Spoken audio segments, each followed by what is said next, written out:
Afternoon. We're going to go ahead and get started. My name is Sherry Setfin. I am the Special Magistrate for Seminole County.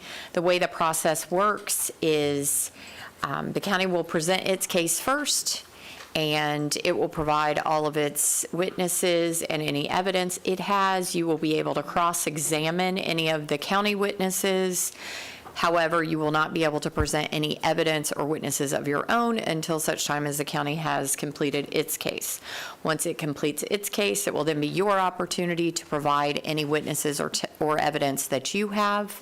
I will make a decision here today as to whether there is a violation or not.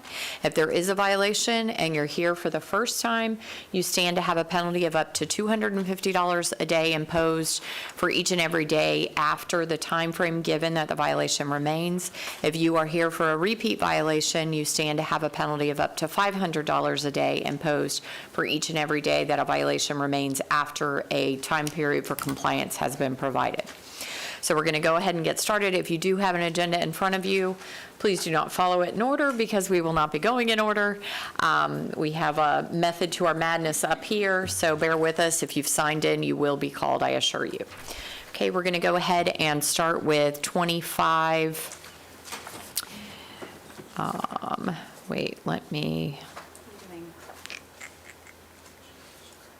I'm sorry, 2277 CESM. And that is B&B Land Holdings, LLC, James Betts.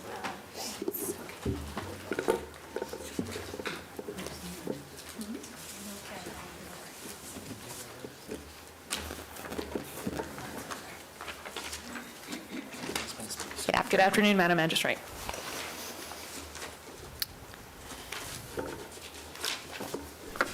Actually, I did not approve the consent agenda, so let me do that first before we get to you all.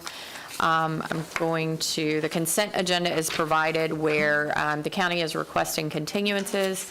I'm going to go ahead and approve the consent agenda with respect to 2462 CESM, 2520 CESM, 2521 CESM, 2522 CESM, and 2523 CESM.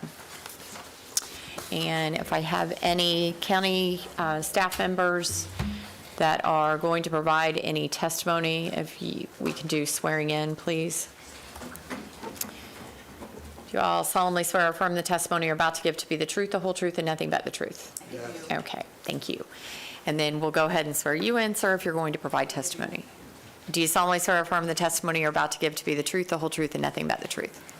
Yes. Thank you.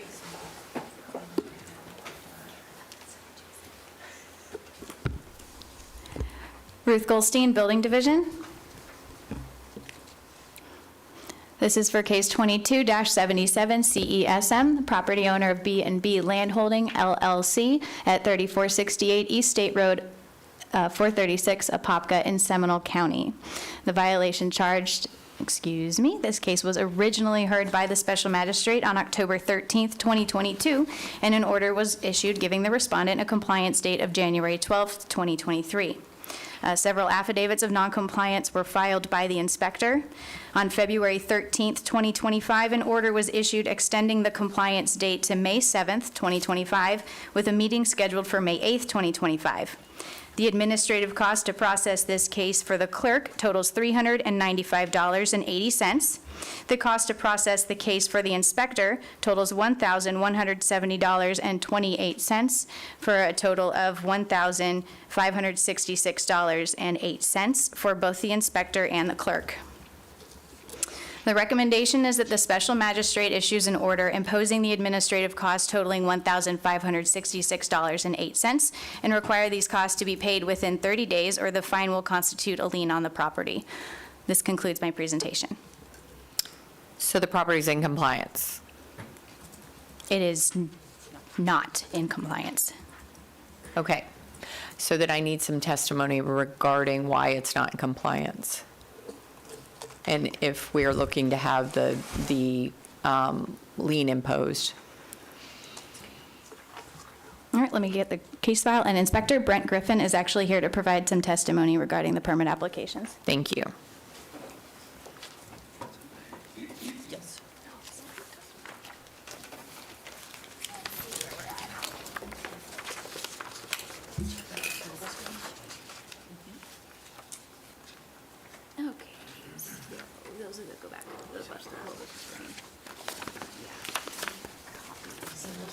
Application submitted, Brent. Got interior alteration, and then what's the next slide? So that's plan review. Still been doing corrections since December. So I just need to tell her there's no corrections that have been done since December. Right, yeah. Yeah, we haven't heard anything back, so the applications are just there. I'm Brent Griffin, Seminole County Building Inspector. There hasn't been any stuff done with the property since December 12/16 of 2024. Well, we were back here, though, on January 9th and February 13th, which is what got us to the continuances. Was the property owner, I'm assuming, Alexis, can I have the orders? 9th right here. I'm assuming that each of those times, there was an indication that the property owner was working with you. We're on our 5th amended order. Order was issued extending the compliance date to May 7th. They're still.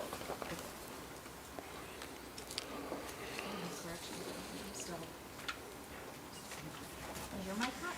No. Oh, our mics aren't on.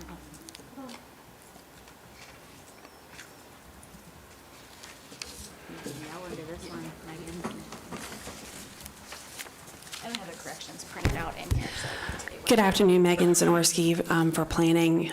It appears that they're still in review for their small site plan for planning, that they're still working through correction comments. I just pulled the small site plan, so they have not gotten through what needs to be approved, which is a small site plan, in order to submit that back for their building permit. So they haven't gotten through us to get through their corrections for building. Okay, and are they continuing to provide you with, respond to comments and? I'm not the project manager for that project, I apologize, so I'm not familiar. Give me one moment to work through. It appears that the last resubmittal,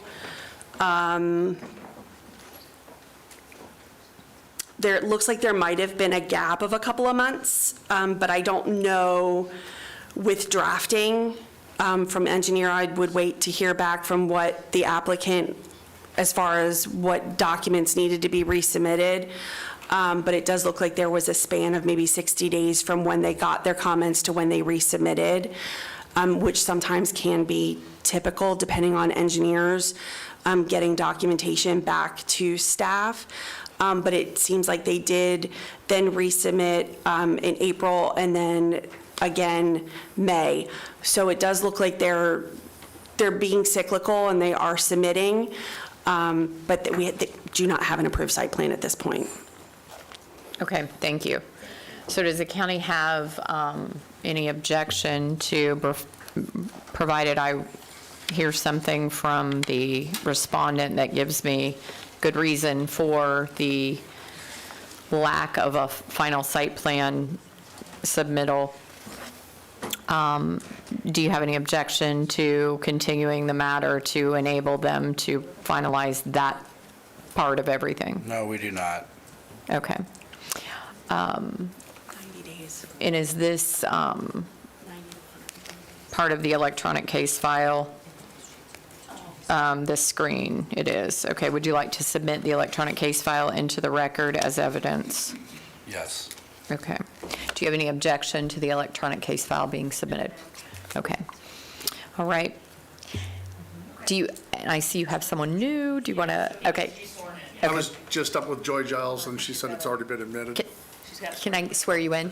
Do you solemnly swear or affirm the testimony you're about to give to be the truth, the whole truth, and nothing but the truth? Yes, I do. Okay. Yes, so Kara Groves, on behalf of respondent, this is our general contractor, Ken Nelson, and so he was just here to essentially reiterate those comments. So if you can just let them know what's happened since February. I was just up with Joy Giles. She said it's been approved on her end. The last person has to approve it is Jim Potter, and from what I understand, he's agreed to everything we've sent him.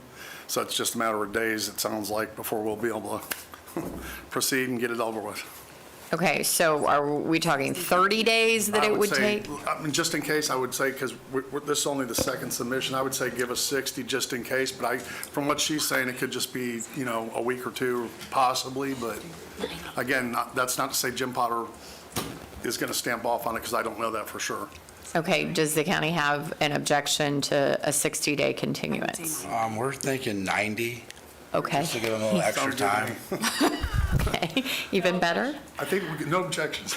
Okay, all right, then we will go ahead and continue this matter, the compliance date to, let me pull that calendar up. So that looks like August 13th with a compliance hearing date of August 14th. Okay? Then that's what we will do. Thank you. Thank you, ma'am. Thank you.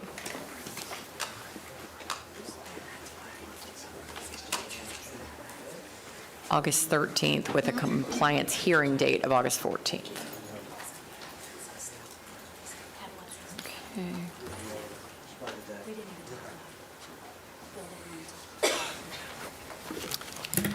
And I do not see McGregor Love here, is he?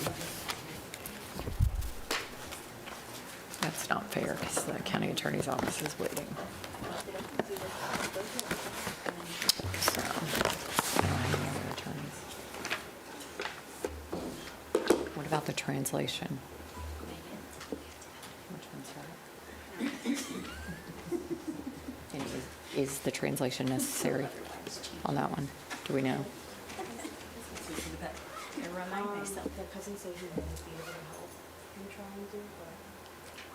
Okay, then we'll wait. Okay. Next case, 2501 CESM, Josh Kinsney and Andre Lancaster. Or Andre Lancaster, I'm sorry, is the property owner.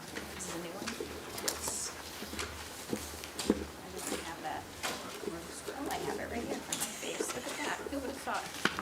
I'm gonna try looking there.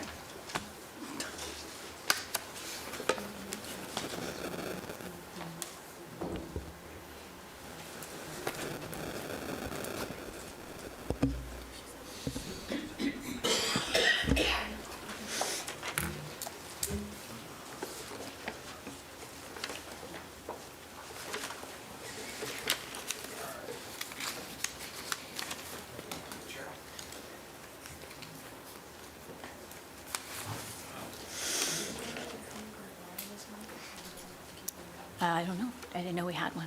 Yeah. Oh, hey, look at that. There we go. And will both of you be providing testimony?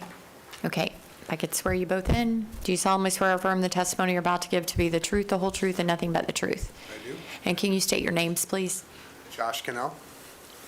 Andre Lancaster. Thank you. Ruth Goldstein, Building Division. Case 25-1 CESM is for the property located at 115 Larkspur Drive in Altamont Springs, which is owned by Andre Lancaster. The violation charged is Seminole County Code, Chapter 40, Appendix A, Section 105.1. The description of the violation is installation of an addition to the back of the house without the required permit. The next slide shows our case summary, which is as follows. We had our initial inspection on February 1st, 2024. Sent the notice to the respondent February 5th, 2024. The compliance dates and extensions that were given are shown on the screen, as well as the follow-up inspections for the site visits, as well as computer inspections. The results of those re-inspections are that the violation remains on the property. This screenshot from the property appraiser's website shows that Andre Lancaster is the record owner of the property. The next slide shows the photograph of the notice of this hearing that was posted on the property April 23rd, 2025. This is a photo of the addition to the back of the house. The violation, this was taken during the inspection on February 1st, 2024. This is a photograph of the same violation taken April 17th, 2024. And these photos were taken January 30th, 2025. This slide shows the permit applications that have been applied for and issued for this parcel. Permit number 25-552 for rebuild storage is an application that was received January 14th, 2025. It will correct the violation, and it's currently under review. It has not yet been issued as a permit due to required corrections that were submitted to the applicant April 16th, 2025. This slide shows the plan review workflow routing slip for that permit application. The task for the corrections is currently on the applicant's side, awaiting those documents to be uploaded. The next slide shows a copy of Chapter 40, which they are in violation of.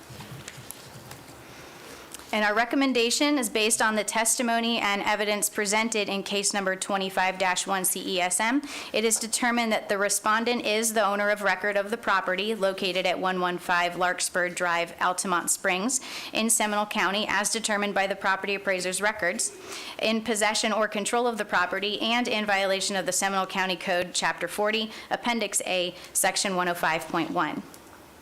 It's further recommended that the special magistrate order the respondent to correct the violation on or before July 9th, 2025. In order to correct the violation, the respondent shall obtain the required permit for the cited violation. If the respondent does not comply with the order, a fine of $50 will be imposed for each day that the violation continues or is repeated after compliance. The respondent must contact the inspector to verify compliance. The inspector on this case is Brent Griffin. I'm Brent Griffin with Seminole County Building Division. I have presented a copy of this presentation to the clerk and request it be entered into the record. Okay. This concludes our presentation. Do you have any objection to the documentation that is in front of you, the electronic case file being submitted into the record? No, not at all. All right, we'll go ahead and accept it into the record. I will also, for the record, note the letter that was received from your builder, Sun State Plans LLC, indicating that they have been working with the building department related to the submittals. Do you have anything you'd like to add? So that gives us until July 9th, and that means we have to get the inspections done as well by July 9th? Just the permit. That's just the permit, try to get the Yes. permit through. Okay, yeah, because they said they'll get it back to us soon, but every time I talk to them, everything gets pushed out a couple weeks, so that's why we're here. We were going to request another continuance. I got into this after everything had already been started to help him finish through the process. So I'm kind of like taking lead with contacting Sun State Plans to get everything situated and done. Well, you can let Sun State Plans know that I've accepted their letter as their word, that they're going to follow through with this. And so then I think that you probably can achieve obtaining the permit by July 9th. Yes. Could I get a copy of that emailed to me so I can send that over to him? So You'll actually get a copy of the order, and you can provide the order to them that indicates July 9th is your compliance time. Got it. Okay. Thank you very much. Thank you. Okay, we'll go ahead and order that compliance be achieved by July 9th, or a fine in the amount of $150 a day will be imposed. Okay, thank you. Thank you very much. Appreciate it.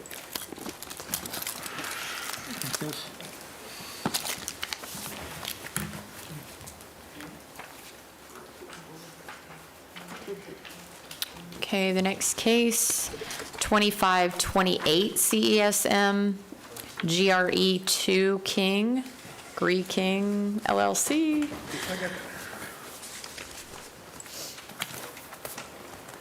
Thank you. Thank you. Okay.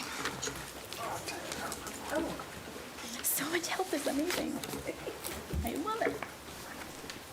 Your inspectors are the best.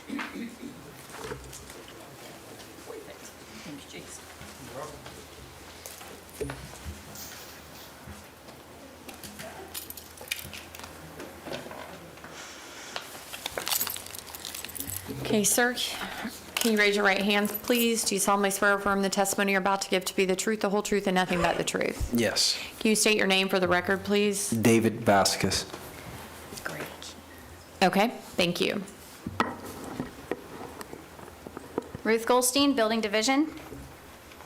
Case 25-28 CESM is for the property located at 2385 Pine Street, Oviedo, Florida, which is owned by Gray King LLC. The violation charged is Seminole County Code, Chapter 40, Appendix A, Section 105.1. The description of the violation is interior residential alterations to include, but not limited to, removed and replaced trusses, main meter base and weatherhead, electrical, and enclosing a wall/window opening without the required permits. The case summary is as follows. The initial inspection was conducted June 3rd, 2024, with a notice to the respondent sent June 3rd, 2024 as well. The compliance dates and extensions provided are shown on the screen, as well as the follow-up inspections from the on-site visits, as well as computer re-inspections. The results of those inspections are that the violation remains on the property. This is a screenshot that shows the property appraiser's website showing Gray King LLC as the record owner of the property. And we have a picture of the notice of hearing for this hearing, which was posted on the property April 24th, 2025. These are photos of the interior renovations and the meter base taken during the inspection on May 30th, 2024. And these are photos of the outside of the residence showing the exterior renovations. This was taken during the inspection June 21st, 2024. This is a photo of the enclosed window/wall area taken April 28th, 2025. And this is our screen showing the permit applications that have been received for this parcel. There have been no permits issued to correct the violation. There are 2 permit applications submitted regarding the particular violations here. Both of them have been overdue with corrections on the applicant's side for over 100 days each. The next slide shows the workflow routing slip. This is for permit 24-16717. These are examples of some of the comments that have been left by plans reviewers from multiple departments for that permit. You're good. And this is the next permit, same thing. This is where the workflow routing slip is. As of May 7th, this was currently over 100 days overdue, as you can see, and those are examples of the comments that have been left in association with that permit application. This is a copy of Chapter 40, in which they are in violation of. Excuse me. The recommendation is based on the testimony and evidence presented in case number 25-28 CESM. It's determined that the respondents are the owners of record of the property located at 2385 Pine Street in Oviedo in Seminole County. As determined by the property appraiser's records, they're in possession or control of the property and in violation of the Seminole County Code, Chapter 40, Appendix A, Section 105.1. It is further recommended that the special magistrate order the respondents to correct the violation on or before July 9th, 2025. In order to correct those violations, the respondent shall obtain the required permits for the cited violations. If the respondents do not comply with the order, a fine of $50 will be imposed for each day the violations continue or are repeated after compliance. The respondents must contact the inspector to verify compliance. The inspector assigned to this case is Brent Griffin. I'm Brent Griffin, Seminole County Building Inspector. I have presented a copy of this presentation to the clerk and requested it be entered into the record. This concludes our presentation. Do you have any objection to the electronic case file that's been presented to you being submitted into the record? No, I don't have any objections. I believe there is 2 separate case files that There were are submitted. actually 3. 3? This is the first one. Okay, so, no, it's that, Those 2 will be handled separately, and they have separate record that Okay. go with them. Perfect. Okay, Thank we'll you. go ahead and accept the electronic case file into the record. Would you like to provide anything further, sir? should I wait for the other records to be presented? No, you're going to do each case separately. There were Separate. there were separate individuals who handled the cases. Okay, so this is my first time going through this process. Okay. Surprise. I don't know if I should have any objections. As soon as we learned that we had an issue and we were violating any construction process, we immediately stopped what we were doing, and I stopped the contractors at the time. So that's why no work has been performed since. It took us a little bit of time to be able to contact engineer, a general contractor, and an architect. So it was 3 different steps that we took towards working towards being in compliance with the whole process with Seminole County. Some of them have moved into bigger projects, which have made the process of us working through the system a little bit harder, because it's harder for me to get a hold of them and for them to move work along. So that's why I'm trying to see how I can figure out a way to start a maybe change into me being the only reason we have a corporation is for financing from the bank. That was the only reason we started a corporation. The corporation is basically just me with a different name, and it was just for financing purposes for a construction loan. But you can't do owner-builder as with a corporation? No, I would need to refinance my property, my personal property, and try to pay it off so I can start doing the work on my own. Per the county, which I didn't know was something that I needed to do. So then that means you have not secured anyone at this point to help you? We understand we do have somebody secured, but it's been hard to get yesterday I tried to contact him in 3 separate occasions while I was moving around the offices, and we were supposed to communicate. No communication happened. As soon as I get out of today, I'm planning to contact him again, see where we're at. I'm trying for him not to dismiss our work together, to put it that way. I'm trying to make it easy for him so we can just move through the process, get along, and get the project finished. Well, I would, just a little piece of advice, if he's not responding to you, it might be time to get someone new to help you. Yeah. Because now this is going to affect you, and if he doesn't comply within the timeframes that you're given, it doesn't hurt him, it hurts you. Yeah, definitely.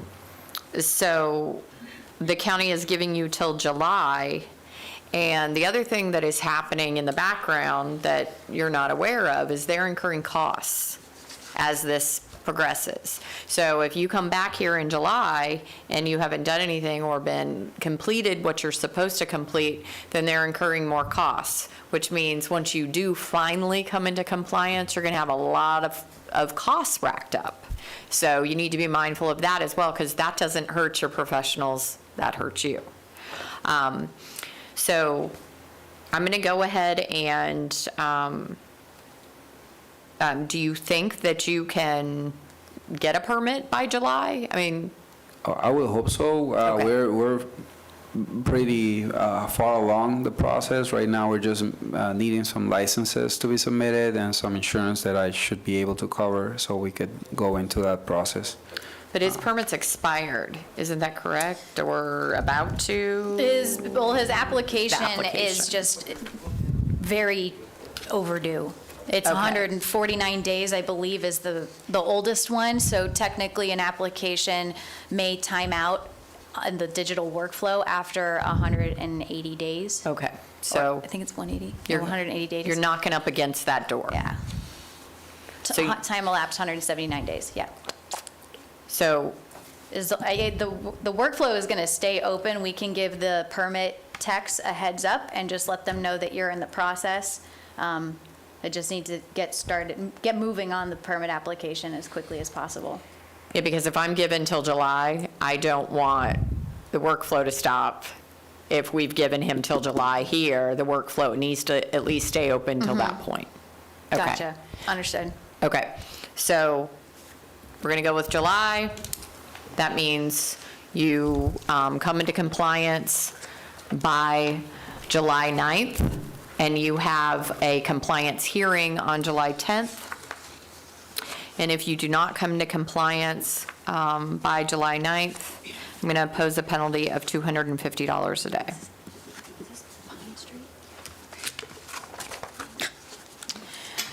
Okay, and if you will just stay seated, our next case is 2529 CESM, and I will remind you that you're still under oath. I'm moving. I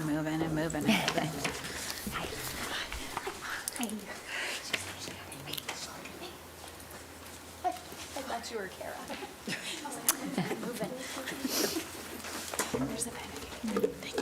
And Officer Hall, you were sworn in originally? Or Yes, ma'am. Hill? I'm sorry, good Lord.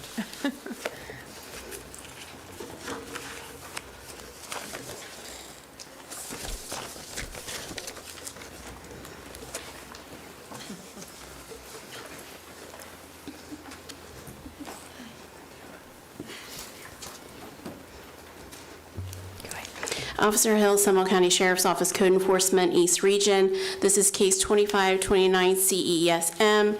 Gray King LLC, registered agent is David Vasquez. This property is located at 2385 Pine Street in Oviedo, Florida. Violation charge is Seminole County Code, Chapter 95, Section 95.4, as defined in 95.3A, rubbish. My initial inspection was May 29th, 2024, with notice to respondent on June 6th and July 9th of 2024. Compliance dates were June 24th and July 23rd of 2024, with multiple follow-up inspections, including yesterday. One was conducted in the morning, and then one was again conducted about 6 o'clock last night. The results of my follow-up inspection is the violation of rubbish still remains on the subject property. These photos were taken on my initial inspection on May 29th, 2024. There is some rubbish in the front of the house and on the side of the residence. These photos were taken on May 29th, 2024. These photos were taken on June 28th, 2024. These photos were taken on June 28th, 2024, tree debris and some type of gas cylinders. These photos were taken on July 8th, 2024.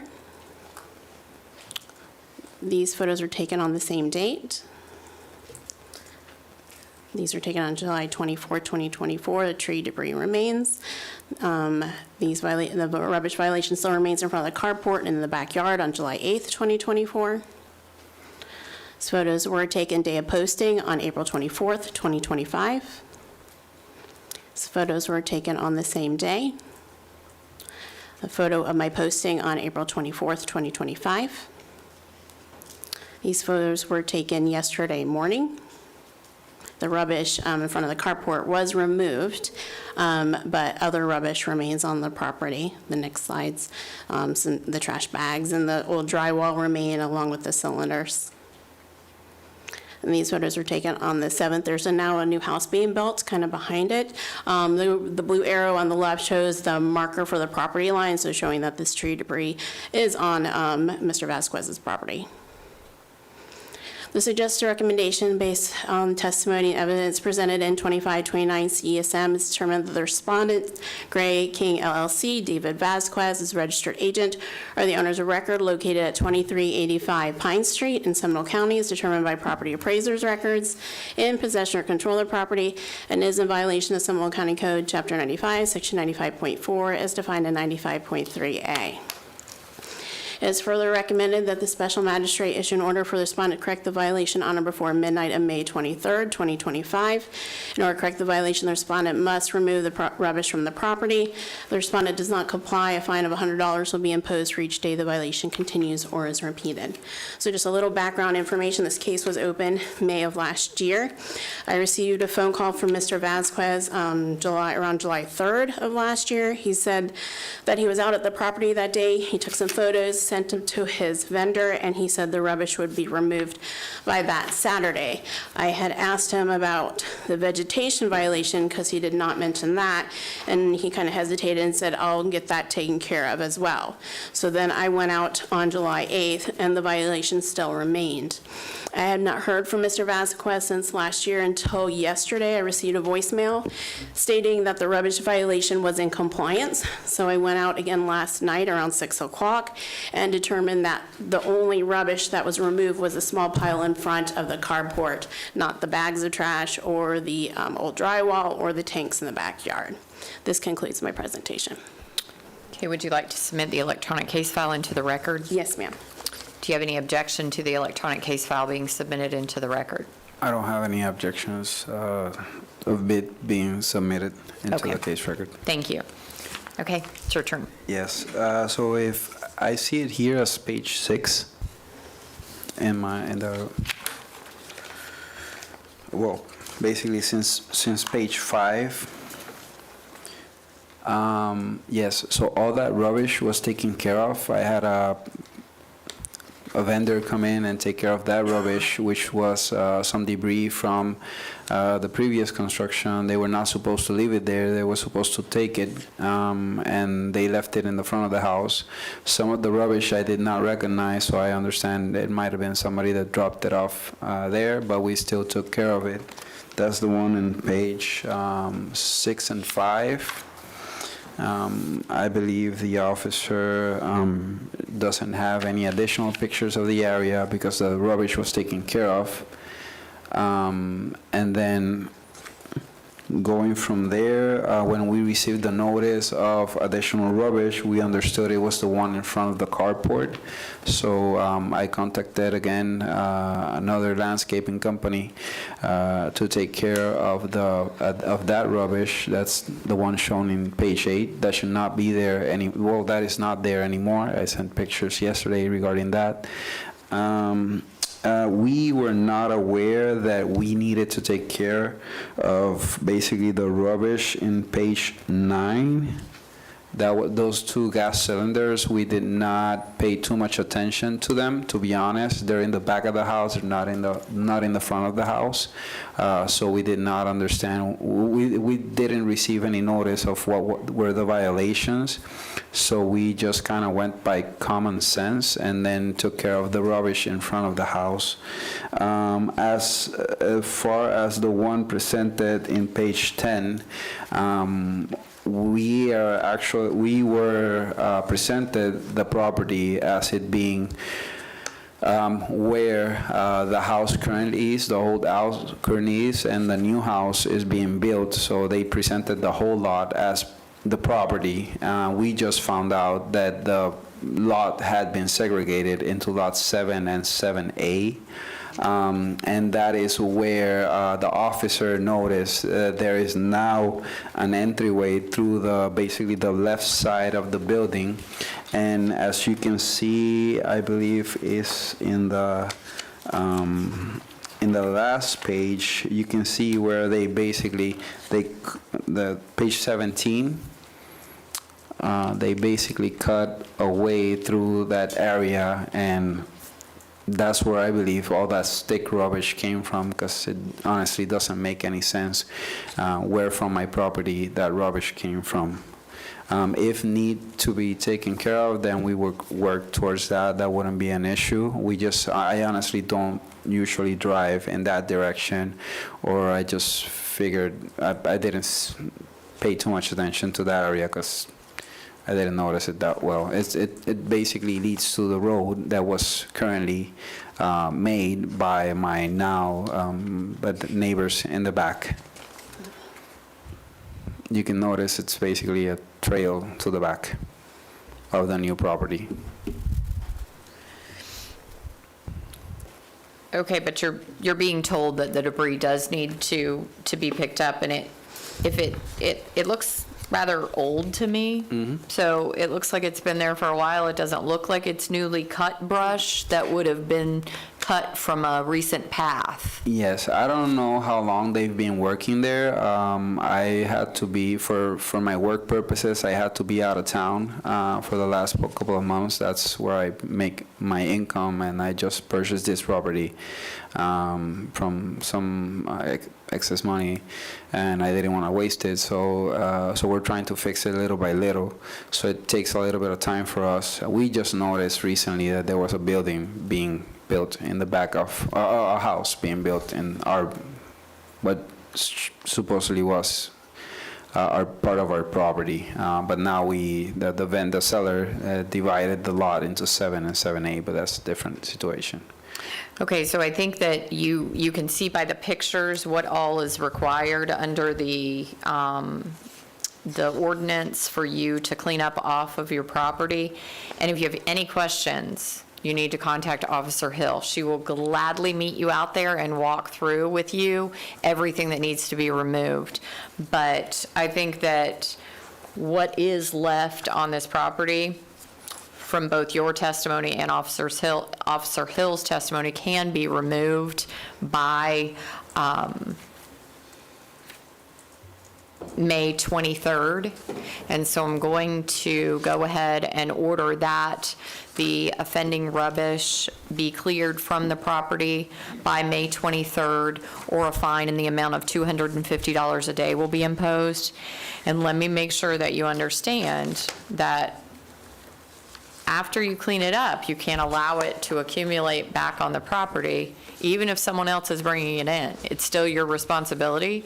So if you're not here or in town, you need to have someone that's watching the property, because a second violation of this type stands to have a penalty of up to $500 a day. Okay? Okay, thank you. I'm going to go ahead and call 2530 CESM. Is this your last one? Yes. Thank you, ma'am.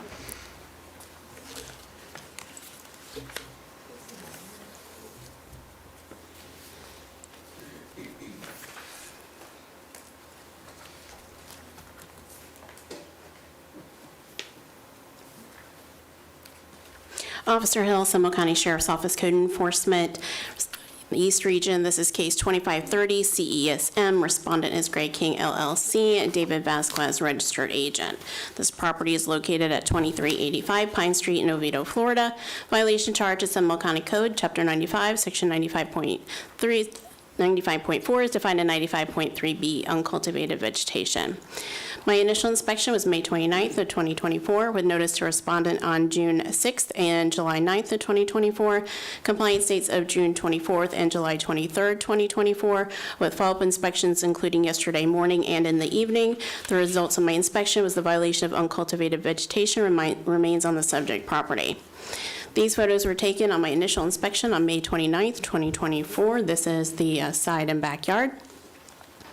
These photos were taken on the same date, backyard as well. This photo was taken on the same date, another shot from the backyard. These photos were taken on June 28th, 2024. These photos were taken of the front yard on June 28th, 2024.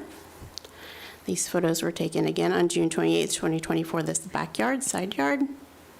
These photos were taken on July 8th, 2024. And this is the backyard.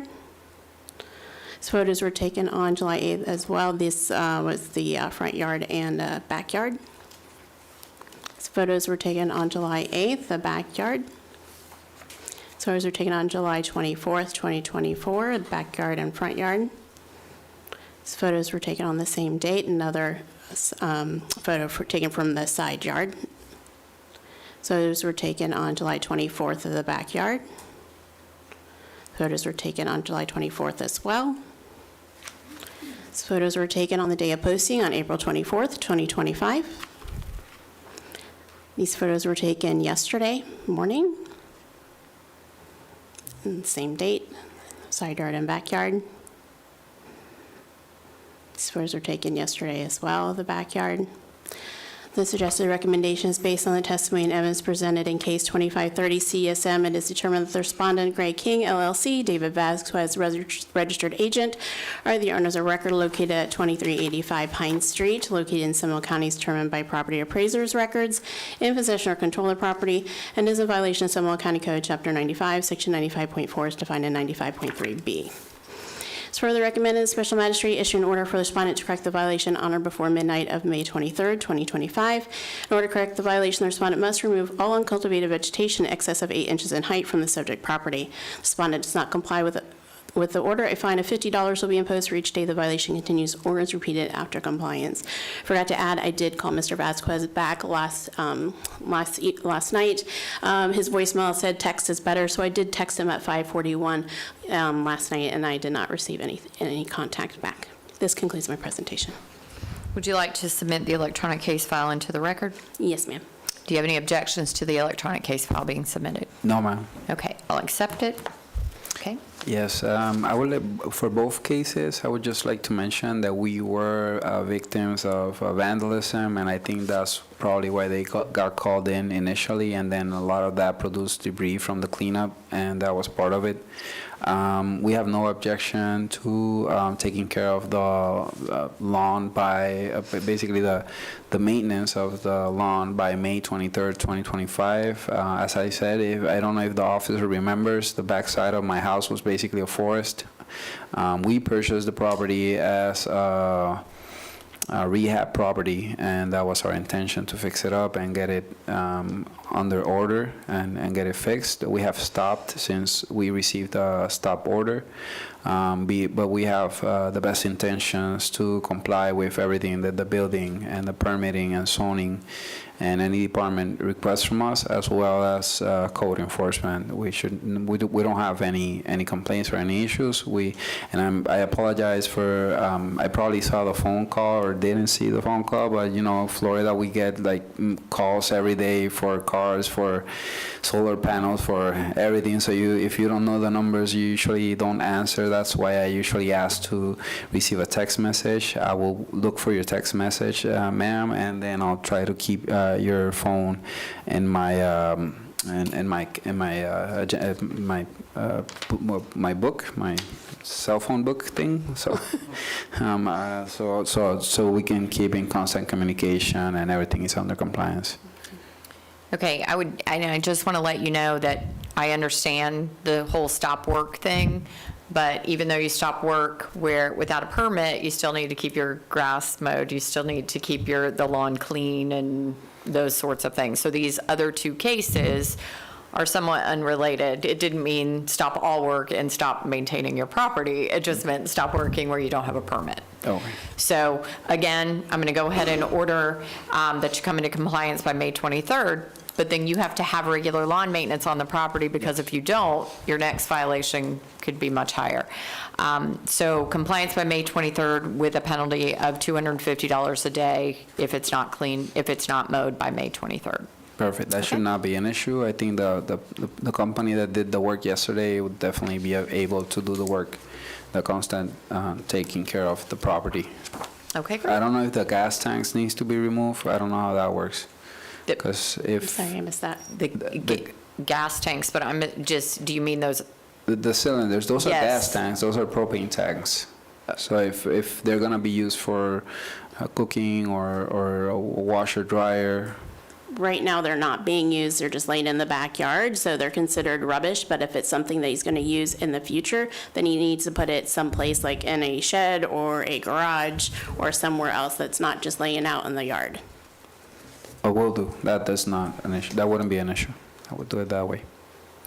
Okay, and I the clerk has given me a note, do need to set your compliance hearings for these cases because you're on an off date. So May 23rd, your compliance date. However, you'll be expected to come back here on June 12th, and you'll receive that in the order. Okay.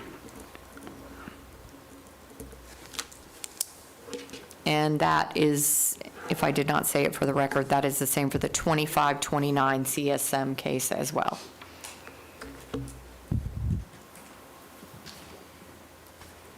Okay, thank you. Next case, 2425 CESM, Ahmed and Sakina Nura Mohammed.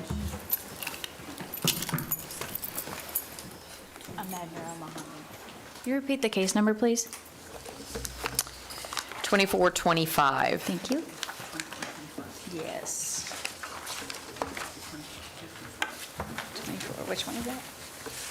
Good afternoon. For the record, McGregor Love, 215 North Eola Drive. Yes, sir.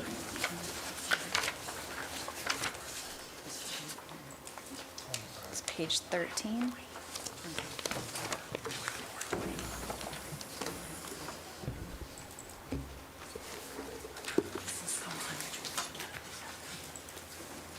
You're good. Thanks, sir. Appreciate it.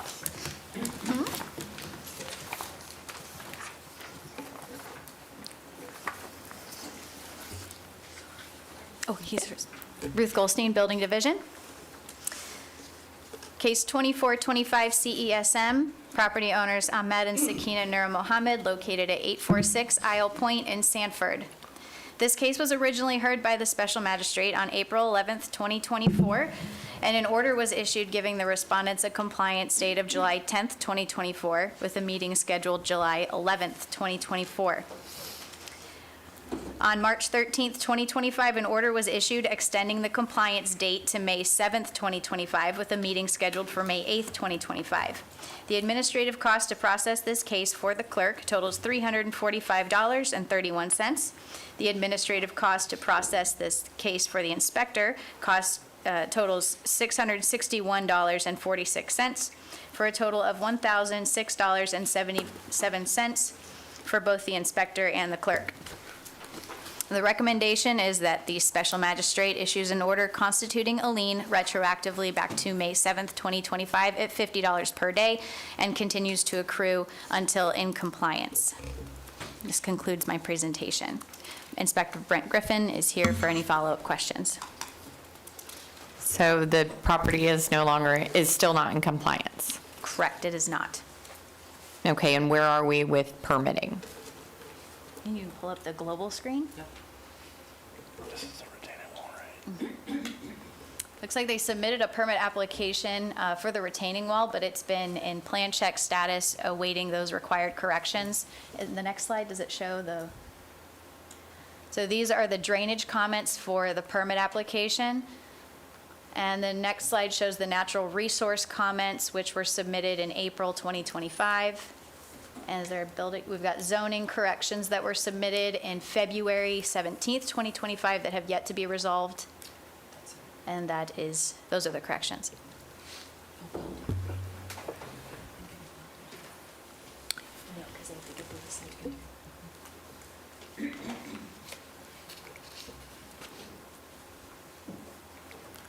Okay, and there is floodplain manager, is that the zoning comments?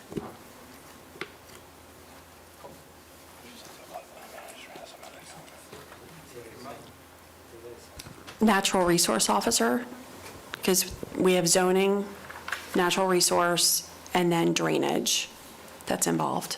Okay, and I think though that Jim Potter, who does drainage, might have mentioned the floodplain. Shows impact to the floodplains with no compensating storage. Is that what you're talking about? No, I'm talking about the code, which talks about the floodplain manager being able to address building and construction within a flood hazard area. But we have a conservation easement that specifically says no construction permitted within the conservation easement. Okay, and I did receive a memo, and I'm going to make the same ruling that I made before. Okay. I do give some weight to the fact that you have a code that says that within a flood hazard area, which the memo that was provided that you did receive a copy of says that this property is located in a flood hazard area. So taking that as a true statement, that this property is located in a flood hazard area, then your code kicks in as to which parts of that, whether you can evaluate construction within that easement. I can entertain that, and I can entertain the floodplain manager assessing whether construction can occur in this easement area based on the factors of your code. But that's where I am with this. So if there is, and I certainly will give Mr. Love an opportunity to respond as well, but I want to give the county the opportunity first. to speak to what steps have been done with the floodplain manager. Thank you. Nasa Borker, Deputy County Attorney for the record. I am the one that prepared the memo that you received regarding the county's opinion on the status of this conservation easement, as far as the language on the plat and also the existence of this area being in the floodplain, in the flood hazard area.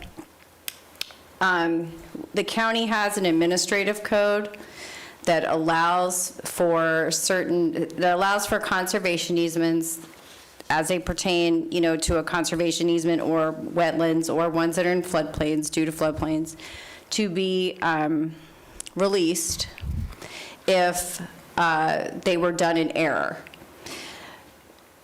The county has also interpreted that administrative code to allow for exchanges, per se, of conservation easement area if it can be shown that the property can find another location on the property for compensating storage. I relayed that information to Mr. Love in a telephone call and told him that it's the county's opinion that this is a conservation easement, they're in a flood hazard area, and therefore they would need to take the steps that are required in the administrative code to be able to show why or how they can provide this flood compensation on the site somewhere else if they're going to leave the retaining wall in place. I spoke to Mr. Potter about that. We've offered this. It's been done in the past, albeit a long time ago, but it's been done in the past with we've had another property more recently last year ask about it, and this is the opinion that we've rendered. So I've rendered that same opinion to Mr. Love, and he can speak for himself. But in our opinion, and I know the violation here is construction without a permit, so to rectify the violation, they need to get a permit. And the county's opinion that to get that permit, they would have to go through this process to see if they would be able to do an exchange of the conservation easement, not a release, because it's very clear that we can't release it unless it was done in error. So if you're not in a floodplain, or if they can show that they're not, or historically I should say, have not been in it, since the plat was recorded and they did the initial permitting on this. So that is the process that the county would need to consider before issuing the permit. Okay, thank you. And I'll echo what Nasa said, and I have no objection to the process that she's outlining. I appreciate her taking a phone call last week, I believe it was, and because it wasn't clear from my reading of the memo whether the county was still objecting in principle to processing the permit at all, or whether they were merely saying we have the authority to review it consistent with this process. And in speaking with her, as you just heard, it's the latter, which we have no objection to, because initially, when speaking with the county's environmental department, Sarah Harteg, that was more or less the process we were discussing before, which is we can process this, but we need to know that what you're doing is not going to adversely affect the neighboring property owners. I think the administrative code just provides a more formal process for that. So I've instructed my client to have his engineer work with the county's engineers to meet to figure out what that process looks like. But to answer, Nasa's comments, I agree that that's our conversation, and we have no objection to going through that process. We do need some additional time to do it. I would suggest 2 additional months. But again, this is an engineering and review question that's a little bit outside the scope of my understanding of how long it will take. Okay, and I just let me clarify for the record that it's not really a process for your engineer to work out with the county. It's the county's process. So he's going to have to follow it, and he's going to have to comply. Correct. And then if, for any reason, they determine they are permitted under this process to determine that they're not going to grant a permit as well. That may be the result. Okay. Yeah. So as Yeah. long as we're clear that this doesn't mean that this is an automatic permit. No, Okay. no.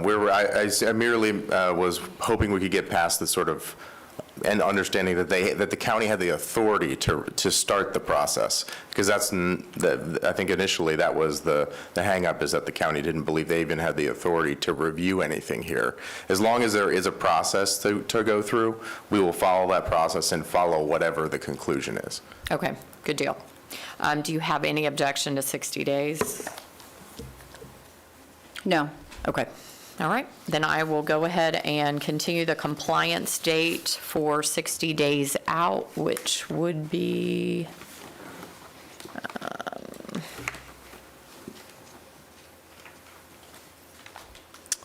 compliance by July 9th with a compliance hearing of July 10th. Thank Okay? you, Your Honor. Appreciate Thank it. Thank you. Thank you.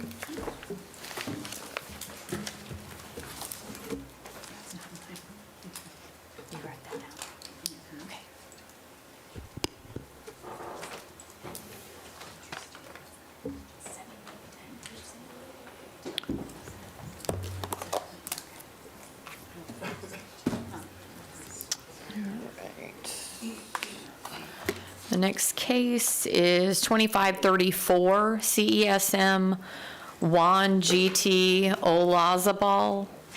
Here we go. I'm so sorry. You're sorry. Maria Vega Guazado. I think you get it, right? Yeah. I'm sorry. I don't want to continue going down that path of mispronunciation. Yep, my turn. Okay.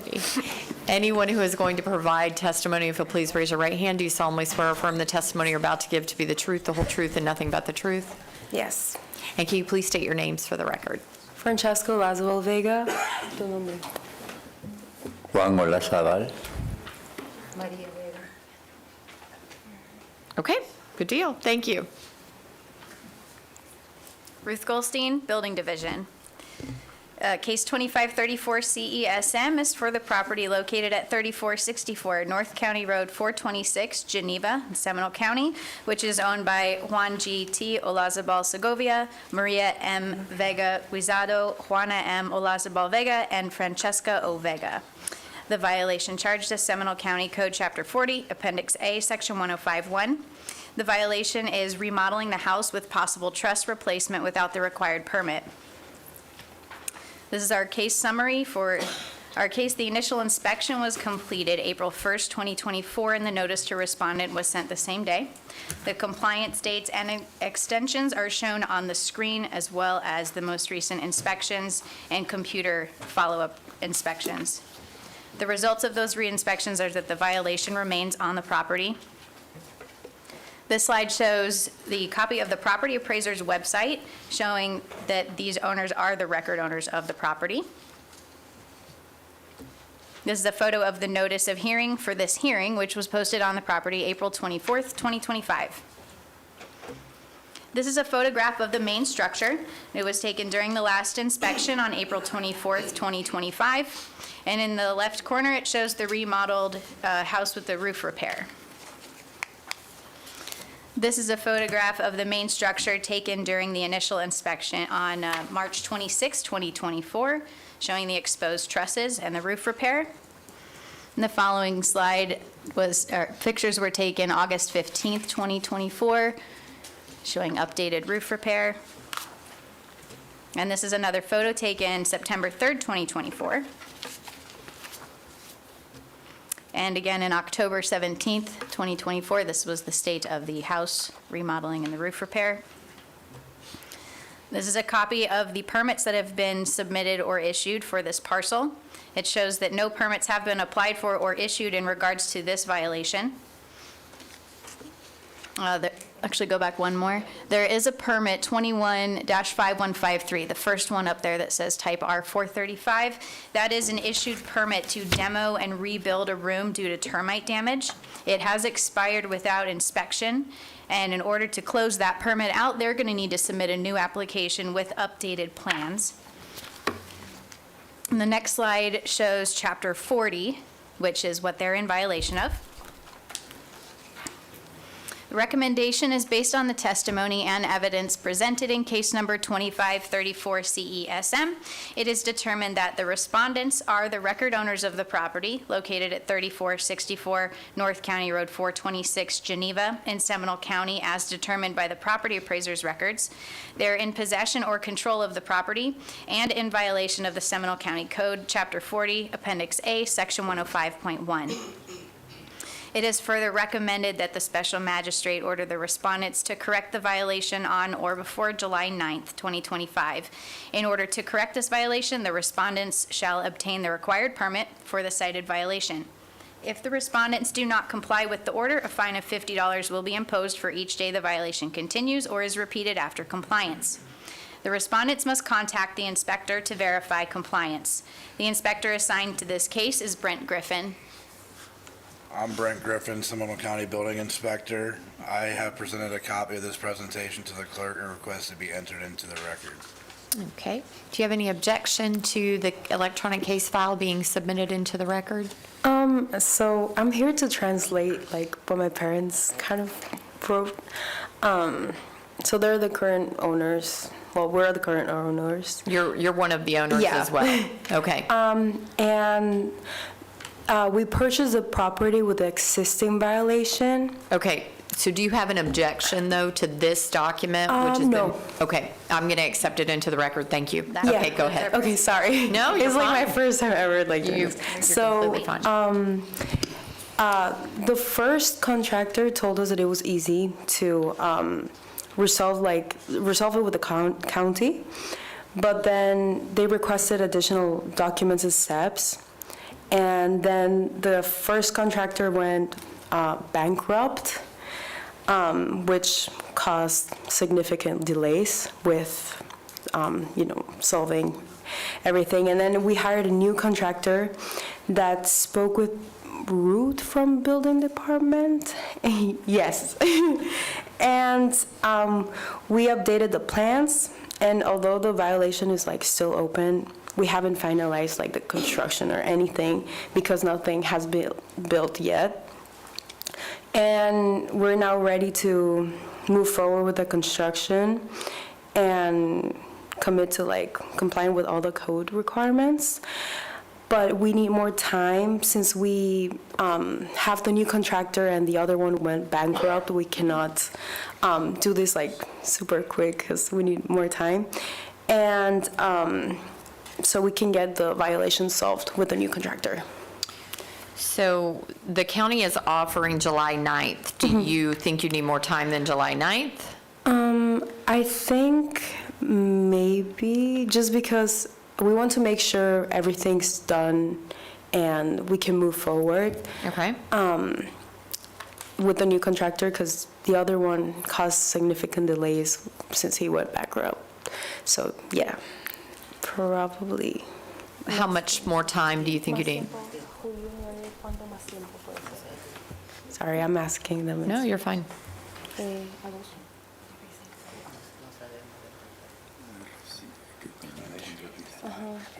Julio, hasta julio nos van a dar, pero ¿cuándo creen que más?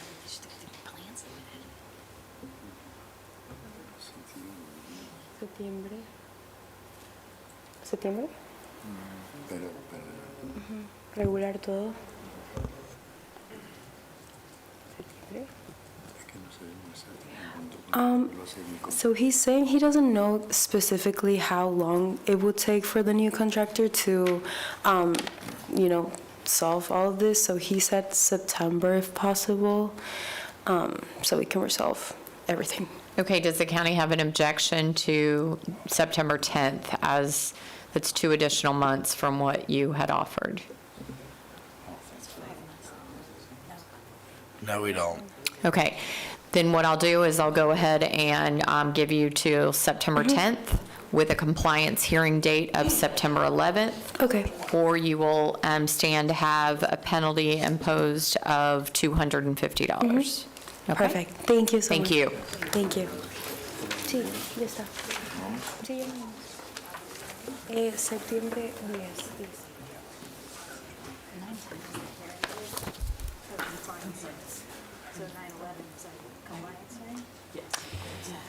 Okay, 2535 CESM, Arisa Casa LLC, Mohammed S. Hussein. That's a new case, right? Yes.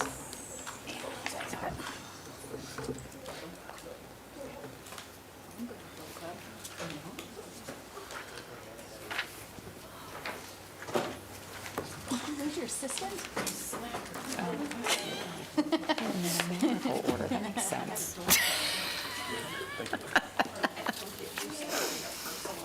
Thank you.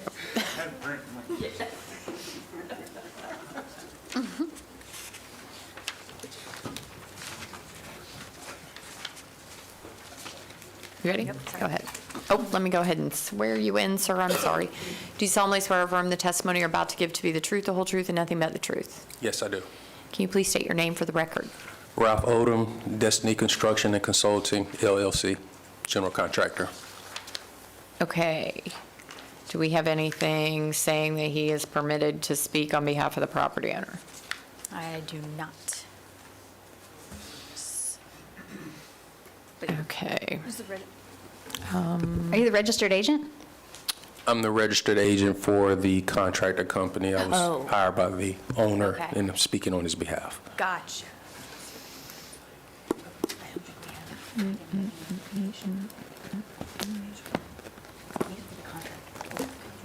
Have we had any contact with the property owner? For this case, we have to check the case notes.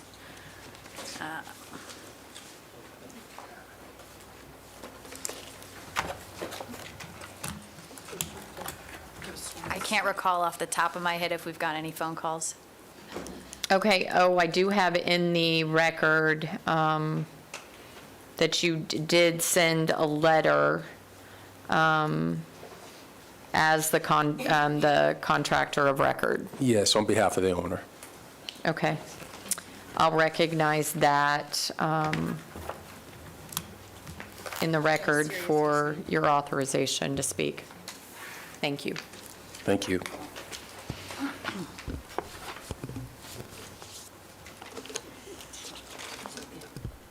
Ruth Goldstein, Building Division. Case 25-35 CESM is for the property located at 1954 Boat Club Road, Oviedo. The violation charged, it's owned by Arisa Casa LLC. The violation charged is Seminole County Chapter 40, Appendix A, Section 105.1. The description of the violation is installation of covering over the front door, addition to the rear of house for living space, replaced electric meter base and hose bib without the required permits. Our case summary screen shows that the initial inspection was conducted June 19th, 2024, with the notice of violation mailed to the respondent June 24th, 2024. Compliance dates and extensions provided are shown on the screen, as well as follow-up inspections for the on-site visit and computer re-inspections. The results of these re-inspections show that the violation remains on the property. This is a screenshot from the Property Appraiser Office website showing that Arisa Casa LLC is the record owner of the property. This slide shows the notice of this hearing posted on the property April 23rd, 2025. And a photo of the violation, the covering over the front door, which was taken during the inspection April 23rd, 2025. These photos were taken during the inspection on October 2nd, 2024, showing the covering over the front door, the meter base, and the hose bib. Next slide. And this is a copy of our permit applications that have been submitted for this particular parcel. It shows that an application was received on April 28th, 2025 for an addition. This has not yet been issued due to outstanding corrections that were submitted to the applicant May 1st, 2025. This is the workflow routing slip for that permit application that was submitted. It's in plan check status, which means there's still corrections that are required. The applicant has, I believe, accepted the task as of today, but nothing has been uploaded. This is a copy of Chapter 40 in which they are in violation of. Based on the testimony and evidence presented in case number 25-35 CESM, it is determined that the respondent is the record owner of the property located at 1954 Boat Club Road, Oviedo, in Seminole County, as determined by the property appraiser's records, in possession or control of the property, and in violation of Seminole County Code, Chapter 40, Appendix A, Section 105.1. It is further recommended that the special magistrate order the respondent correct the violations on or before July 9th, 2025. In order to correct the violations, the respondent shall obtain the required permits for the cited violations. If the respondent does not comply with the order, a fine of $50 will be imposed for each day the violations continue or are repeated after compliance. The respondents must contact the inspector to verify the compliance. The inspector assigned to this case is Brent Griffin. Hi, I'm Brent Griffin with the Seminole County Building Division. I have presented a copy of this presentation to the clerk and request to be entered into the record. Do you have any objection to the electronic case file being submitted into the record, sir? No objections. Okay, I'll accept it. Thank you. It's your turn. Okay. So as stated, I'm Ralph Odom, the contractor record representing the owner of the property. What we wanted to make sure that we do is the correspondence that you do have was submitted to make sure that there was something on file so that we have documentation that we are proceeding with getting this corrected. We reviewed the latest comments that are showing on the permit, so we are moving forward with getting that taken care of. And the other thing is that we're going one step further with also employing a private provider to also accelerate trying to get the inspections and reviews done so we can get this closed out as soon as possible. So with the date that was given by Inspector Griffin, we have no problems with pushing forward to achieve the permit as required, and our hope is to actually close out by that time. Fantastic. An overachiever. We like that. Okay, we'll go ahead and give you a compliance date of July 9th, or a fine in the amount of $250 a day will be imposed. I will tell you. Ma'am, I highly suggest you give them an additional 30 days. There's no site plan included with what they've already uploaded. And given the zoning district that it's located, they may need an additional time. Or we may be putting it on the consent agenda for continuance anyway. Are they not in a, is their zoning not appropriate for what they're trying to achieve? No, it's not that. They're with the front porch addition and the dimensions of that porch, they're pushing being close to the front yard setback. So it may be an administrative adjustment. So with the additional 30 days, they would be right in line with falling into being into compliance within that additional 30-day timeframe. Okay, thank you. Okay, even better.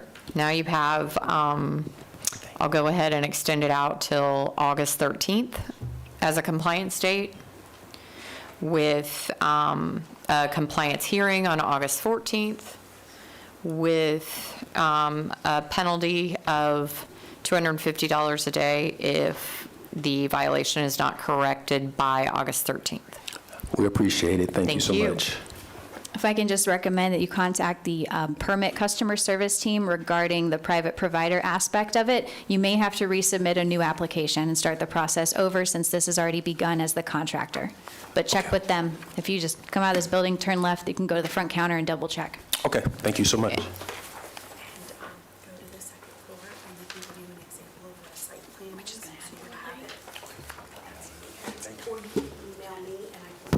Okay, what you're looking for? Okay, no problem. Okay. Next case, 2536 CSM Yanni Del Pino.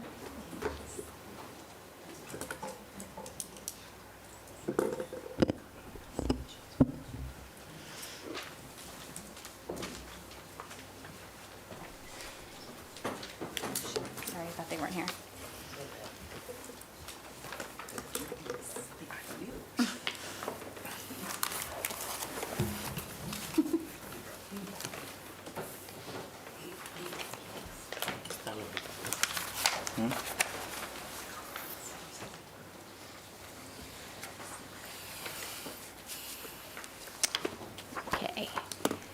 Whoever's going to provide testimony, are you both able to provide testimony? Yeah. Okay, no translation necessary? No. Sí. Yes or no? Sí. Yes. But testimony. You do need translation? Yes. Okay.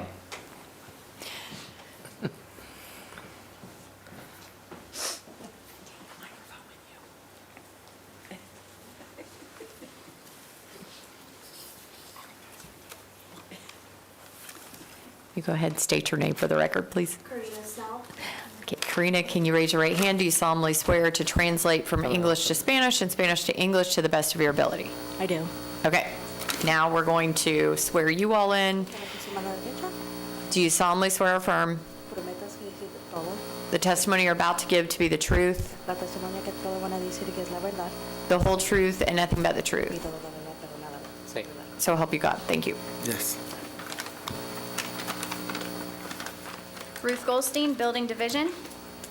Case 25-36 CESM is for the property located at 1282 Pendleton Drive, Altamont Springs, which is owned by Yanni D. Del Pino. The violation charged is Seminole County Code, Chapter 40, Appendix A, Section 105.1.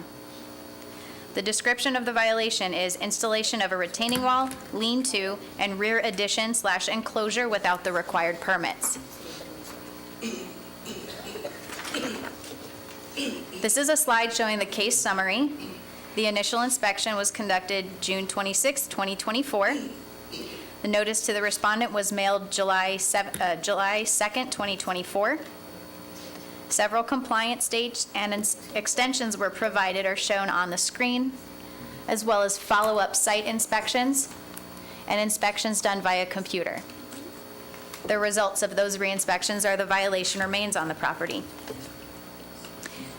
This slide shows the property appraiser office record showing that Yanni D. Del Pino is the record owner of the property. This is a copy of the signed certified return receipt that we received from the notice of hearing for this hearing.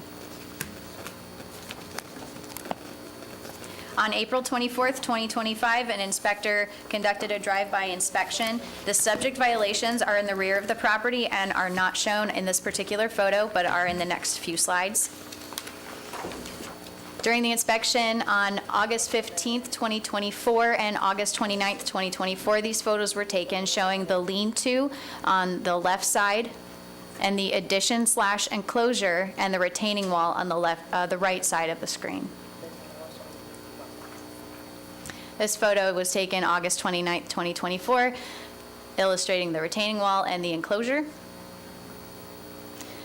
The certified mail was returned to the county. So in response, a copy of the letter and notice of violation was posted on the front door. And it was further handed to the property owner on site July 30th, 2024. This is a copy of the permits for this particular parcel that have been submitted. We have an addition permit that was submitted February 4th, 2025. This has not been issued as a permit. The application has been in plan check status due to corrections required from various departments since March 27th, 2025. We have not received any permits for the lean-to or the retaining wall at this time. Go next slide. Next slide. Yeah, thanks. This is a copy of the corrections that were submitted to the applicant for that permit application. The task remains on the applicant's side as of April 29th, 2025.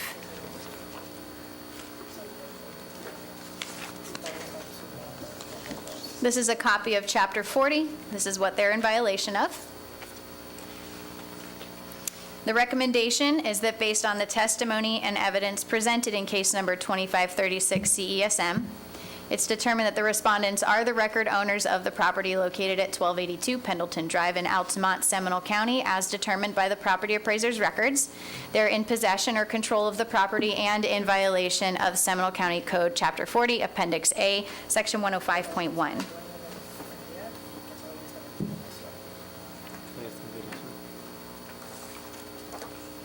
It is further recommended that the special magistrate order the respondents to correct the violation on or before July 9th, 2025.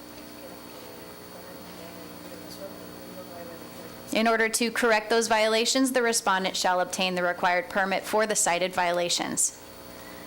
If the respondent does not comply with the order, a fine of $50 will be imposed for each day the violations continue or are repeated after compliance. The respondent must contact the inspector to verify compliance. The inspector assigned to this case is Brent Griffin. Hi, I'm Brent Griffin with the Seminole County Building Division. I've presented a copy of this presentation to the clerk and requested to be entered into the record. This concludes our presentation. Do you have any objections to the electronic case file that's been presented and shown to be entered into the record?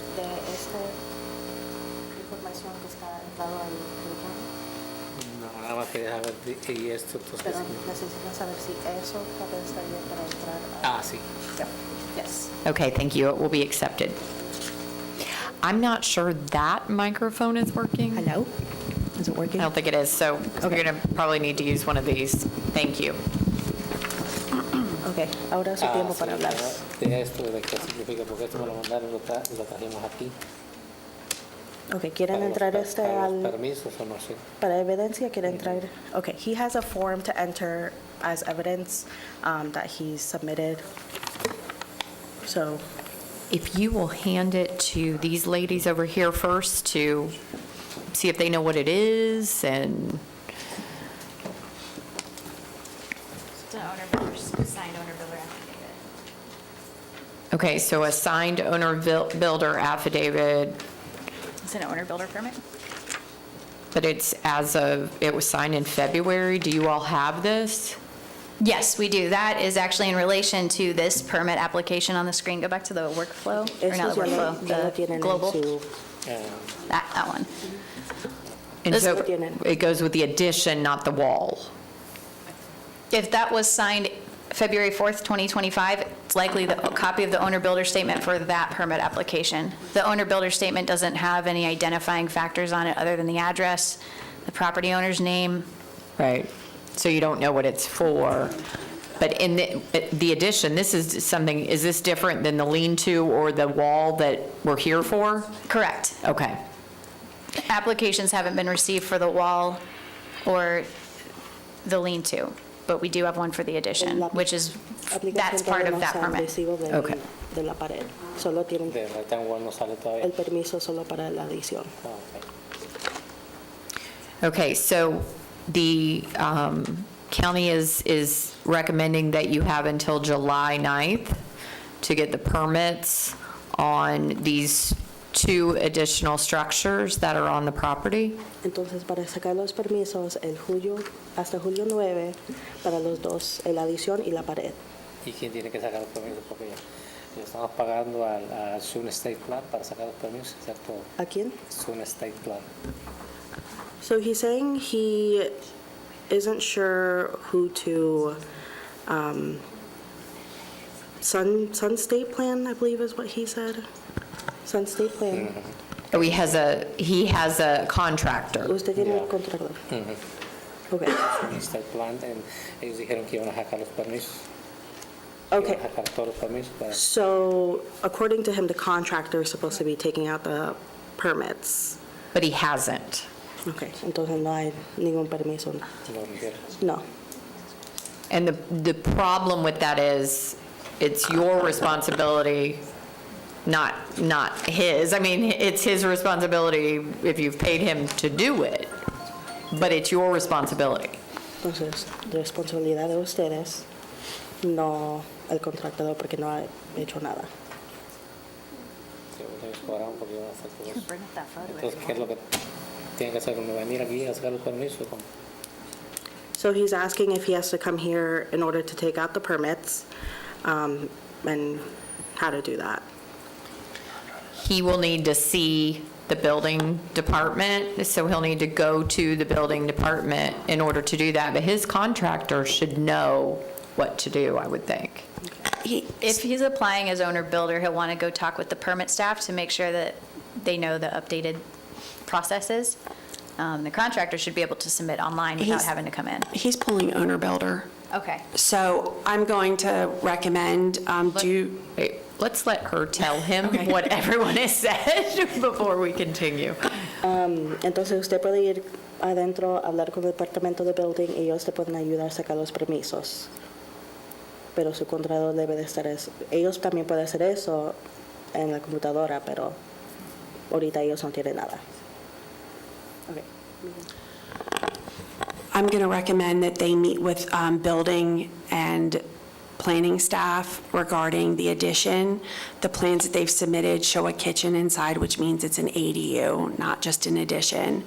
As an owner builder, that's extremely difficult to navigate. It's going to take them more than 60 days to get through that process.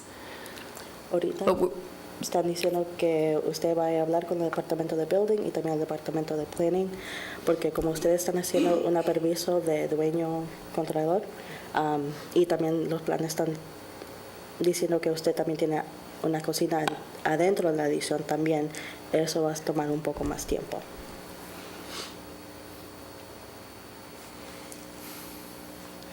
I'll give them my card and we can schedule a group meeting and sit down with them so we have an interpreter, so it's easier for them to navigate.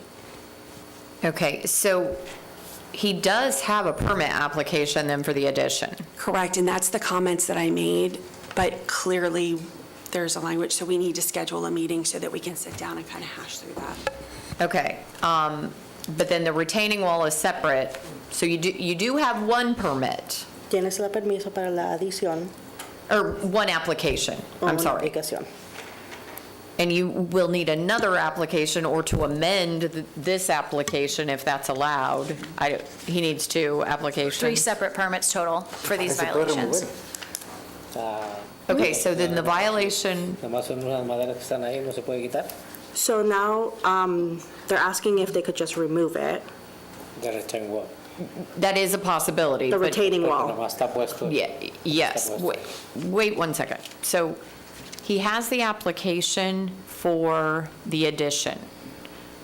Do you all, you're here violating him for not having a permit for the addition too then, correct? The addition and And the the lean-to. separate lean-to and the And the- separate retaining wall. Okay, okay. Since they're all separate structures, they would need separate applications. If he removes the retaining wall or the lean-to, as long as there's no electric, mechanical, or plumbing, then he doesn't need a permit to remove it. Once it's gone, it is removed from the violation. Okay. Can you tell him that? Yes. Necesitas 3 permisos separados, pero you said which one, the electric one? You said, If any of them, the wall or the lean-to. okay. Entonces la pared, la lean-to, they do need the permit to, To remove it if it has electrical attached to it. okay, si tiene electricidad, si necesitan permiso para removerlo. La La pared. retaining wall no tiene nada. Ok. No, está puesta nomás con madera y abajo ya. Okay. No tiene nada, no tiene luz, no tiene nada. But then if you're going to keep them, you need an application for each separate structure. Entonces, si lo quieres, necesitas la aplicación para las 3 cosas. La adición, la pared y el lean-to, is that what it is? Lean-to, yes. Lean-to. ¿Y qué es eso? La adición, la pared. Show a picture of it, Yeah, maybe that's this, oh, on the left side. No, eso ya se quité. No, eso ya ¿La estaba. izquierda?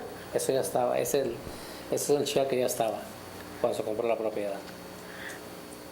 He's saying that that was already there when he purchased the property. It doesn't matter. It still needs to be permitted. No importa si estaba ahí antes, todavía necesita el La permiso. propiedad. Es que allá adentro están los del agua. Ahí está Los filtros del agua, eso el están ahí filtro del adentro. agua y eso ya estaba one ahí at a cuando time. se compró la propiedad. Okay, he's saying the water filter was already there when he purchased the property, but we're 2 years talking ago. about the structure itself. So is there a water softener under the structure? Ahí está el filtro del agua, el que va para la casa, está ahí. The water filter that goes to the house. So like a softener? Ya. Okay. Eso estaba ahí cuando se compró la propiedad. And that was there when they purchased the property. That's not on the violation. But it's the structure over it. Okay, es el adición que está afuera de eso. La adición se quitó. Sí, eso se eliminó ya. Eso ya se quitó. La adición era más para acá. He's saying that it was removed. Eso estaba nomás sobrepuesto así. So he's saying he removed the water softener and the lean-to No, just the still there? structure. No. The structure's gone then. If the structure's gone and there's no like MEPs, mechanical, electrical, plumbing in there, then we can go out and verify that and remove it off. Si no electricidad, The ni violation. plumbing, ni todo eso entró la adición, ellos pueden... No hay nada. Está el, Y si usted lo quitaron, ellos pueden ver a salir y verificar que todo ya no existe ahí. Y sí, eso ya estaba. Lo que está ahí son las láminas que se quitaron, están puestas arriba nada más así, pero no está, eso no se hizo nada más. La adición se le quitó. La adición se quitó. okay, he's saying the addition was removed. La que estaba para acá se quitó. Eso ya estaba ahí. ¿La derecha o la izquierda? No, aquello que se ve verde, no, esta. ¿La derecha o la Ajá, izquierda? eso ya estaba ahí. Okay. Ahí se hizo una adición y se quitó. Okay, so he's saying that the addition was removed. From the shell, para el shell.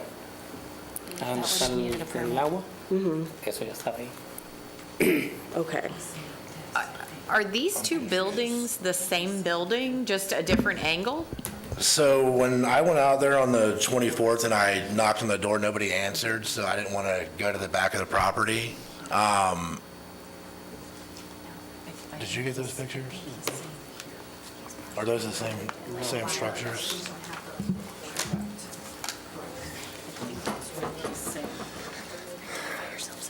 Jason Rucker, Seminole County Inspector.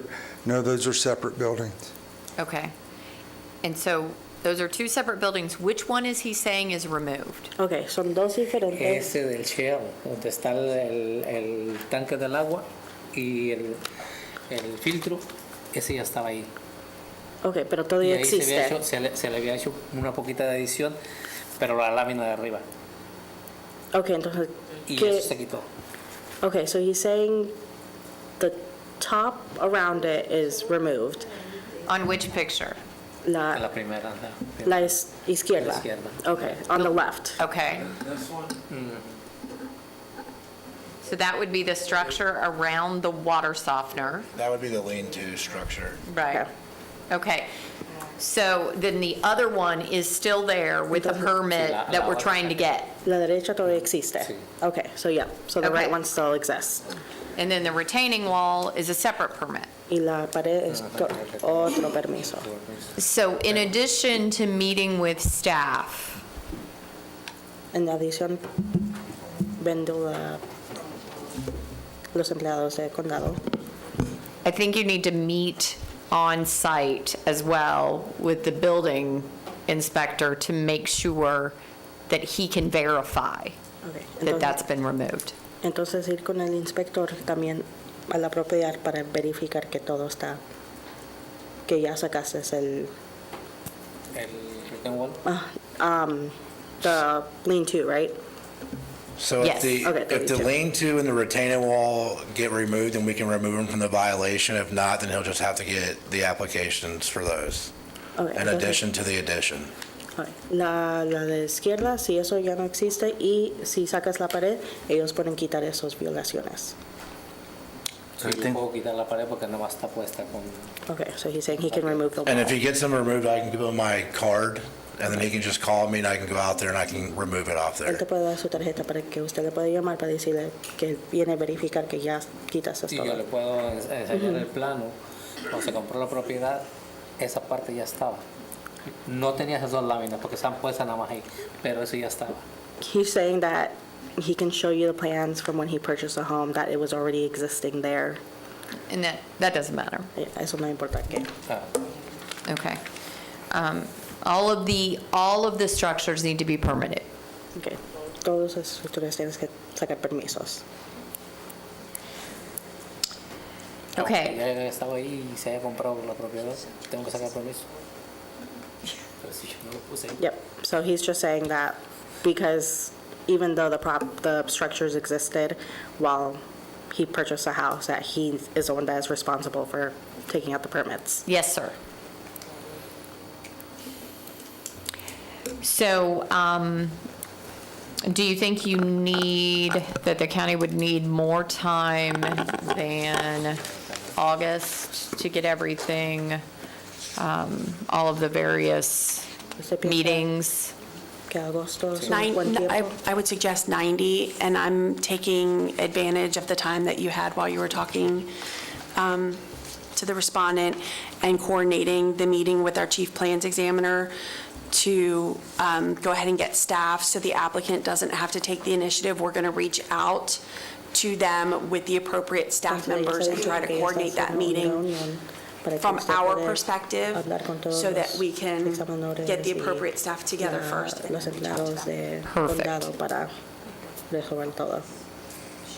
Okay, then I will go ahead and order that you bring the property into compliance Que ustedes tienen que estar la propiedad en compliance. by August 13th. Agosto, sí.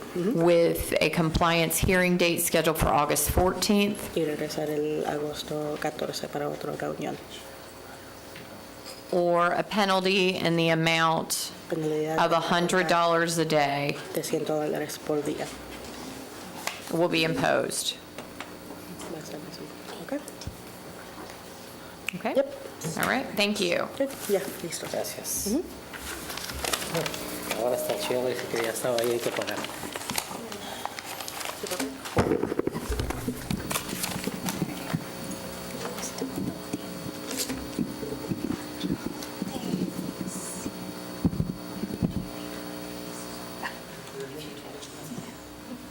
Okay, how long?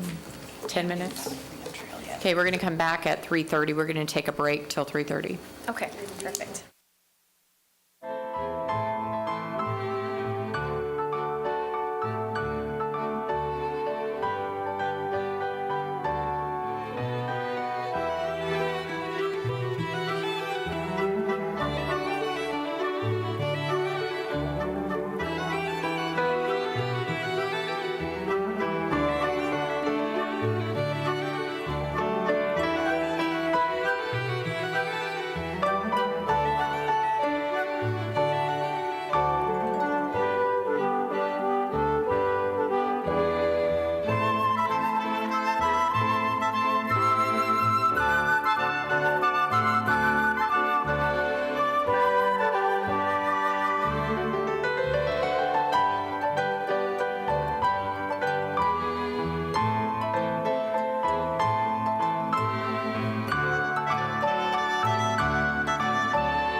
We're going to call case 2043 CESM. Nanive Castillo. Yes. Where am I? Over here. Oh, they were? She's here. Oh, they. Okay, then let's have- go to 2455 CESM. Mercado Musa, Maribel Mercado Musa. That worked out nicely.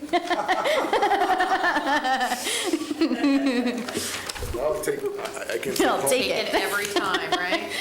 Yes, now I can go and take mom to. Is. Happy Mother's Day to every mother coming in. Aw, that's so Yeah. nice. Thank you. He's really winning now. Right? What was that? He's really winning now.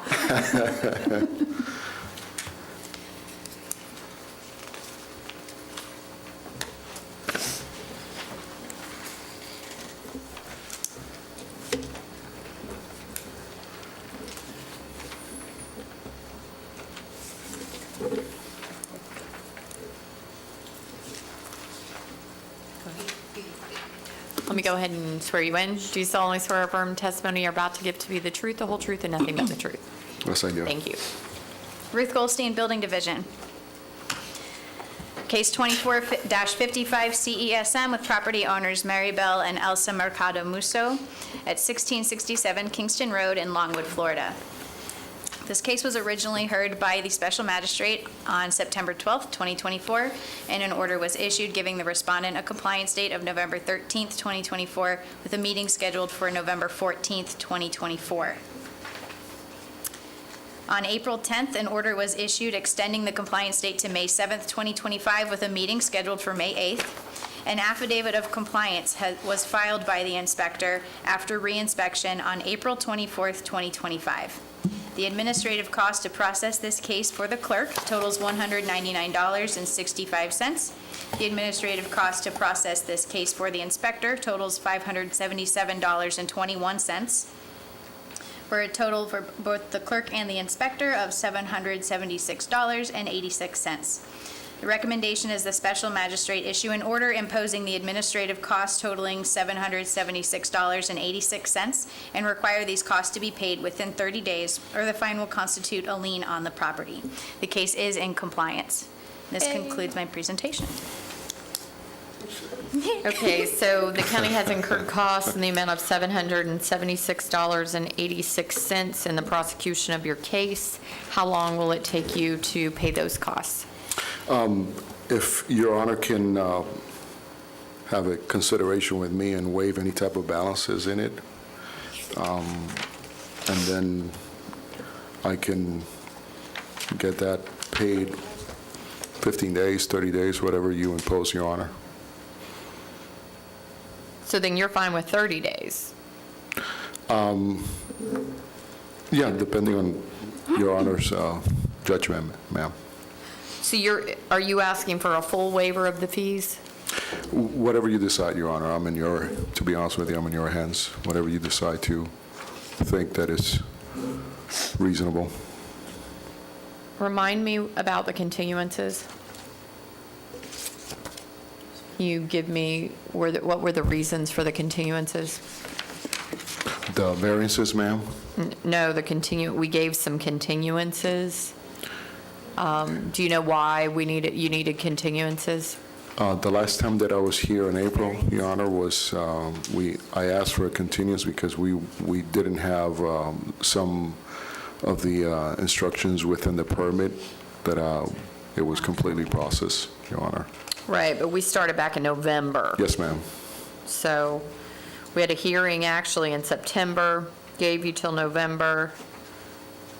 And extended the compliance date to April. Right. And then it was from missing there. just a few piece of administrative forms to complete the permit process, which he got handled. So I guess it was just 2 continuances. Okay. The case file will help. Wouldn't it be in the minutes? With that long gap of time, though, between November and April, that tells me that he needed something else done. There was a situation that the first time I applied for a variance, then after that, I applied for another variance, and that was the November gap, Your Honor. Okay. And then we met, and we had almost everything done. So you had We to go didn't through a catch one of the variance. variances, wasn't that what it was? Excuse me? That the staff missed you needing the second variance, wasn't that what it was? It was correct. staff error on the zoning side that we missed one of the variances. Okay. Then what I'm going to do is I'm going to split the costs with you, and I'm going to order costs.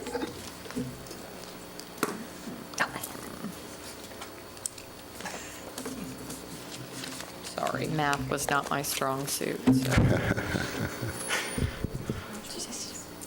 $350, I think it is. Sorry.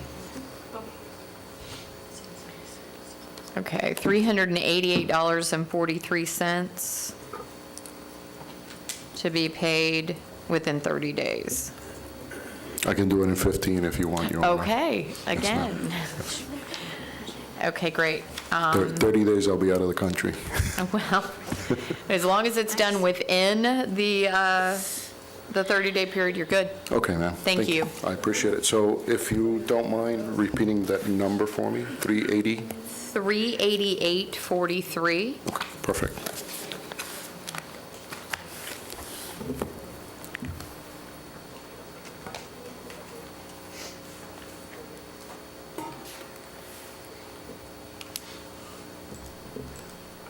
Pretty sure you don't know, Your Honor, but the staff, do they accept debit cards or anything in the? I am not sure, does the county accept credit cards? So checks, check or cash. Check or cash, okay, perfect. Thank you. Thank you. Am I dismissed? Yes. Thank you, ma'am. Thank you.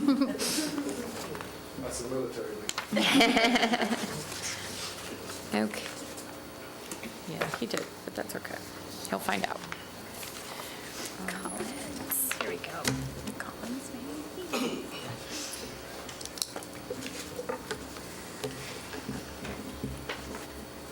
Okay, the next case, 2043 CESM, Nineveh Castillo. Charlie has it memorized. She has it memorized. 6 copies. Thank you.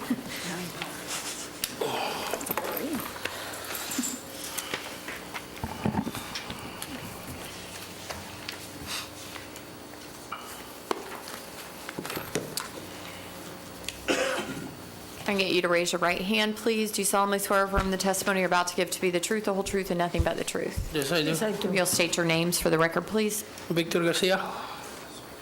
Okay, my name is Nini Vega Castillo. Thank you. So pretty when you say it. This is case 20-43 CESM, Nineveh v. Castillo at 209 Collins Drive in Sanford. This case was originally heard by the special magistrate on June 11th, 2020. An order was issued giving the respondent a compliance date of August 12th, 2021. Several affidavits of noncompliance were filed by the inspector after re-inspections. On February 13th, 2025, an order was issued extending the compliance date to April 9th, 2025, with a meeting scheduled for April 10th, 2025. An affidavit of compliance was filed by the inspector after re-inspection on April 4th, 2025. On April 10th, 2025, the special magistrate approved a continuance request from the county scheduling a meeting for May 8th, 2025. The administrative cost to process this case for the clerk totals $868. The cost to process this case for the inspector totals $875.70. The totals for both the clerk and the inspector is $1,647.34. The recommendation is the special magistrate issue an order imposing the administrative cost totaling $1,647.34 and require these costs to be paid within 30 days or the fine will constitute a lien on the property. This concludes my presentation. Good afternoon. The county has incurred costs in the amount of $1,647.34 in prosecuting your case and has requested that you pay those costs within 30 days. Would you be able to pay them within 30 days, or do you need a longer amount of time? This is the amount or maybe? This is the whole thing just to pay for the, basically for the, well, I think like last 2 weeks, we pay $600 too over here at the building, but that's, I guess, for the permits only, right? To pay the permits? Because we already Correct, paid there are that permit amount. fees. Okay, so When this you is got your an- permits issued. This is an extra charge? These are the, right, the administrative costs to process the case with the special Okay. magistrate. So in this case, if we pay like this amount, we have only 30 days to pay, or we have a little bit more chance to pay, like in two payments, making two payments? Well, I can give you enough time out I don't know that the county takes payments. They probably do not, but I can give you enough time out. Okay. And but at this one, do I send in the check to the building department, or how this will work? It's through code enforcement. Okay. But you'll get an order that tells you exactly where it needs to be sent. Well, don't have any discount. We know for sure, like last time when we have the meeting, right? The meeting, we're gonna do, I believe, 1 or 2 more inspection at the building, right? Correct? To check and make sure everything is by the code. If you have an issued permit, there are inspections assigned to that issued permit. So once you have completed all of those inspections and get approval, then the permit is closed out. Okay. Now, she wants to know if you have a little bit consideration too, if you can go down a little bit on the amount. And So was this guest cottage installed by you all, or was it on the property when you purchased the property? it wasn't the property. It was there when you Yeah. purchased the property? Yeah. She just bought the house, like, ¿cuánto tiempo compraste atrás? October 13, El año. 19, El año. 2003. 26, 2006. Okay, and when they purchased it, was it being used as a guest cottage? I mean, or was this something that they? We've had so many inspectors on this Yeah. case from the beginning. I believe it went back and forth from the purpose of the structure, correct? It was Yeah, a well- guest cottage, then it was storage, then back to Yeah. guest cottage. and- Well, the problem it was, when she bought the house, it was already there. But on the setback, it was the issue, of course. And so whoever was living there before, he have it on that little house. It was, I guess it was his office, because it was an AC unit. It was, it was not a guest. So now we just converting that one for a guest. Like, we just have a bed, and we try to follow in everything what the county say, what it needs to be done, and that's what being following. But for any reason, it taking so long because the engineer or architect, it taking so long to sending the approval to the department. So, but we almost done basically. So we just want to get it fixed and fix all this, So the only problem that I'm having, looking at the history of the property, is that this case started back in 2020. Yeah. And you were given what you needed to do back in 2020. Yeah.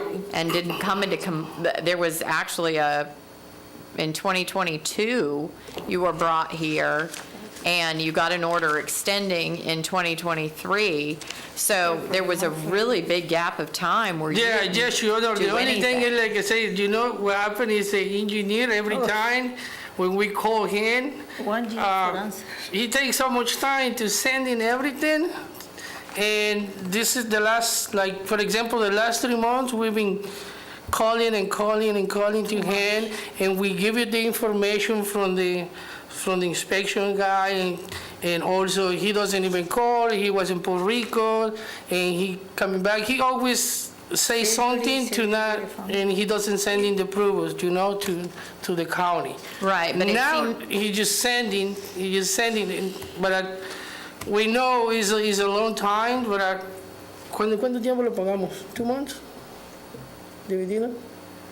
No, pues si no la paga de una vez, pero que rebaje. If, Y después, pues, she say, if you're going down, we can just pay this one today. Little bit, at least if you're going down. I don't bring check, But you have to maybe go money. get it, yeah. Okay, so I'm more inclined to give you more time than I am to reduce the cost, because the costs were incurred by the county. And I understand that you had a contractor, but if your contractor was not responding to you that many Yeah. times, that's your responsibility. Correct. I know. Yes, ma'am. So, had there not been such gaps of time here, it might be different for me. So what I'm going to do is I'm going to give you 120 days to pay. Okay.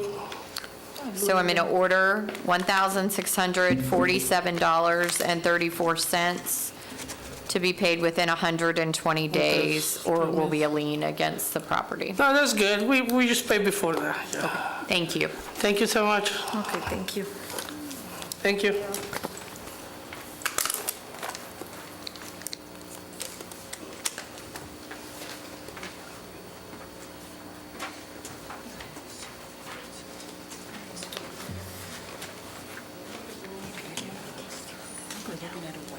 Okay, the next case is Old red radio flag. 2407, Amanda and Christopher Yeager. Merkwood.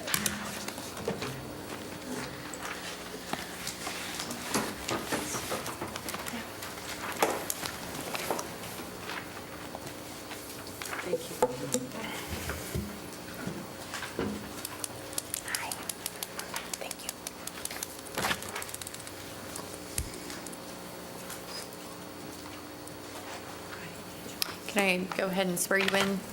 You solemnly swear or affirm the testimony you're about to give to be the truth, the whole truth, and nothing but the truth? Yes. Thank you. Ruth Goldstein, Building Division, 24-07 CESM, for the property owners Amanda and Christopher Yeager, located at 1480 Mirkwood Cove in Oviedo, Florida. This case was originally heard by the special magistrate on March 14th, 2024, and an order was issued giving the respondent a compliance date of August 7th, 2024, with a meeting scheduled for August 8th, 2024.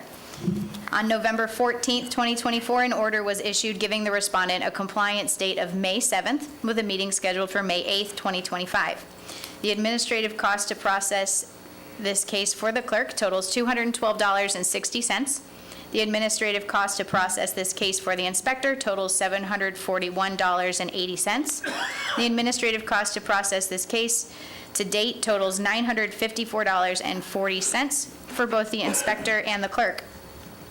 The recommendation is that the special magistrate issue an order constituting a lien retroactively to May 7th, 2025 at $50 per day and continues to accrue until in compliance. Okay, so can anyone give me testimony as to why we're not in compliance? What's,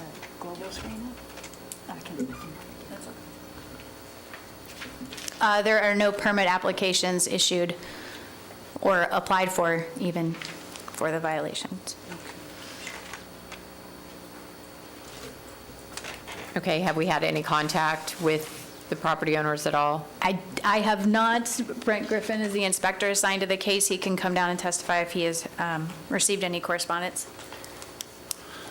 Brent Griffin, Seminole County Building Division. I have not received none either. Okay. Okay. So this was the main thing was getting to the wetland mitigation process on this one.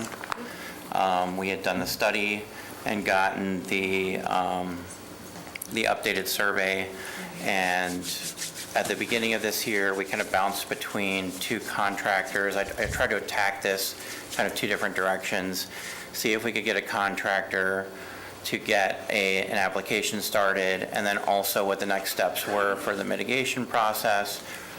I've struggled with the contractors because they don't want to open the application process unless I have the mitigation letter. And then as I went through contact with Dr. Storm Richards, who did my initial wetlands assessment, I talked to a couple of engineering firms because there's a decent list of things that go into the mitigation application.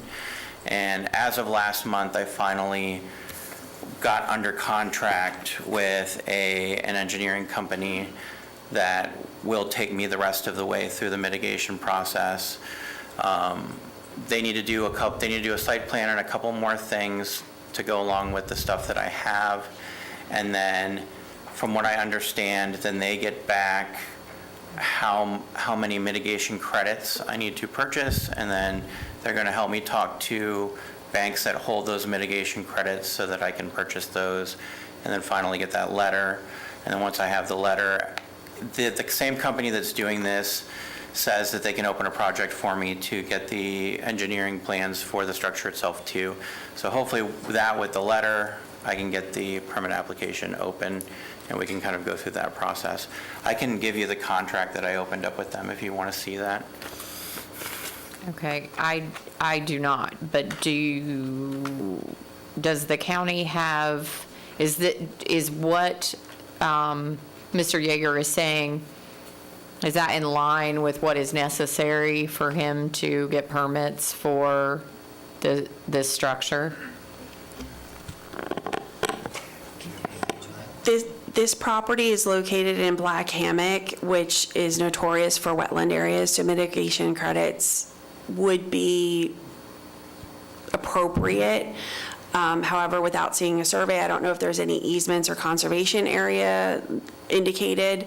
So I would highly suggest that you come and talk to planning staff as well with a survey to see if there's anything additional that may be encumbering your property that may need to be addressed as well, just so that you're not running into any additional issues. Yeah, last time, it seemed like that wasn't the case, that wasn't going to be the case. We did send you guys a copy of the survey after we got it in the email. We had a different person before who was doing it than him. I've never. The building division Yeah. is going to be separate than Yeah, it was- requirements requirements as far as your setbacks and environmental girl that we easements. were talking Yeah, about. it was the environmental lady that we were talking to originally.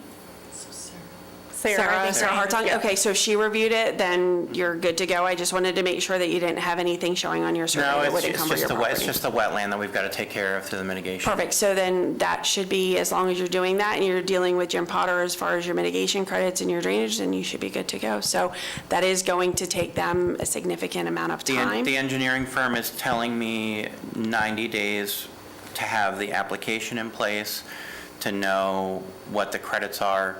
He said it could be extensive because I have to wait for banks that have allocated credits to be able to purchase them, and that may take some time. Okay, so go back to the photo. That building is the accessory structure that is not permitted? So there is a primary structure on this? Yeah, we have a that you all house. live in? Yes, Okay. correct. Yes. All right, and was this there when you purchased the house, or you all added it? No, it's a long story fight with her father-in-law, who put a bigger structure than we had agreed on. And then what took time originally was I couldn't do anything until I could get through the process of making sure that he had no potential ownership of the structure, making sure that he couldn't come back and harass us anymore. And then once we got that done, then finding out the initial, we needed to redo the survey and get the wetland study, which we went ahead and did that. I wish we had gotten further in the allotted time that you had given us here on this last segment. It was just a struggle trying to find a firm that would kind of take us up on this. Yeah, we kept trying to get a contractor to help us first, and then after the fifth one said they couldn't help us without the mitigation, we started finding an engineering firm for the mitigation instead. Okay, and no one's living in this structure right now? No, it's just storage right now. Okay, I'm going to continue your compliance time to November 12th with a compliance hearing of November 13th. Thank you. Okay, Thank you. thank you.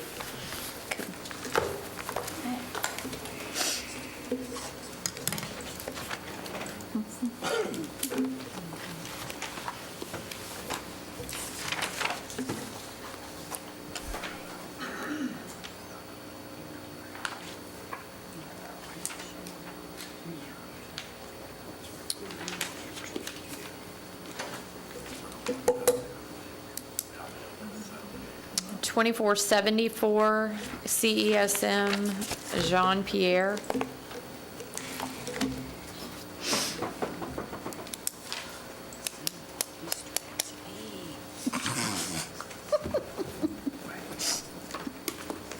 The stack's getting smaller. I can find them faster. Oh, maybe it's the last one. Can I get you to raise your right hand, please? Do you solemnly swear or affirm the testimony you're about to give to be the truth, the whole truth, and nothing but the truth? And can you state your name for the record, please? Tom Panton. Thank you. Thank you. And your affiliation with the case? We're a good family friend of John Pierce, and there's a little bit of a language barrier, so I'm here on his behalf. Okay. And do we have anything in the file about his ability to speak?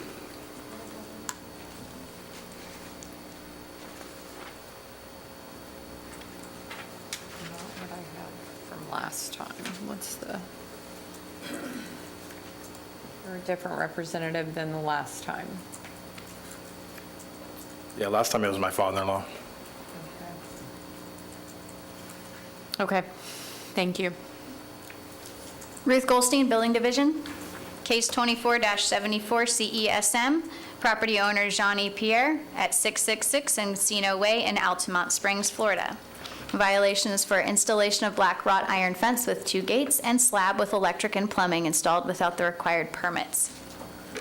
This case was originally heard by the special magistrate on January 9th, 2025, and an order was issued giving the respondent a compliance date of May 7th, 2025, with a meeting scheduled for May 8th, 2025.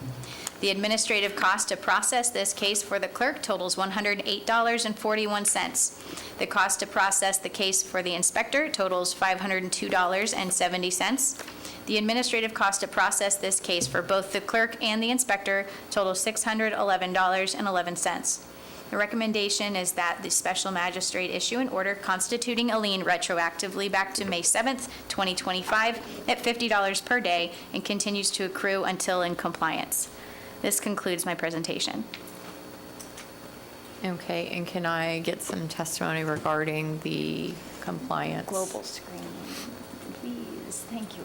There are no permit applications issued or applied for the violations. Okay, and have we had any contact at all? Yes, I believe you have been emailing our building permit customer service team and myself. I've been Right. copied on the emails regarding getting an application started as owner builder. As owner builder, We're proceeding with owner builder? Yep. So as recently as yesterday, and I believe this morning too, this gentleman had reached out to our senior permit technician, and they were helping him guide through the process.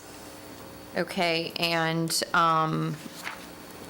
the in-between period, though? The in-between period, Mr. Pierre was trying to get a hold of the person that did the work originally on the property to kind of rectify the situation, and at first, he was able to get a hold of him.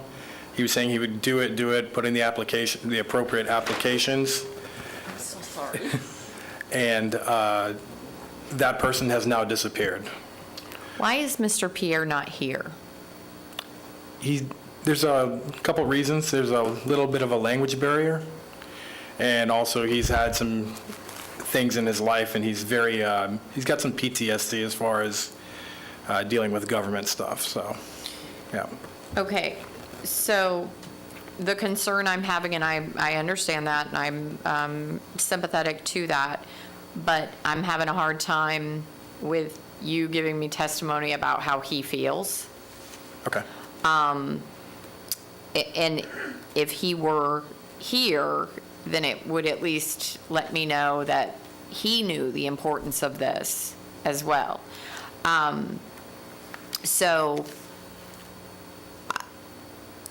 does the county have an objection to giving him more time, or are we to the point where we're not going to be able to get what he needs done?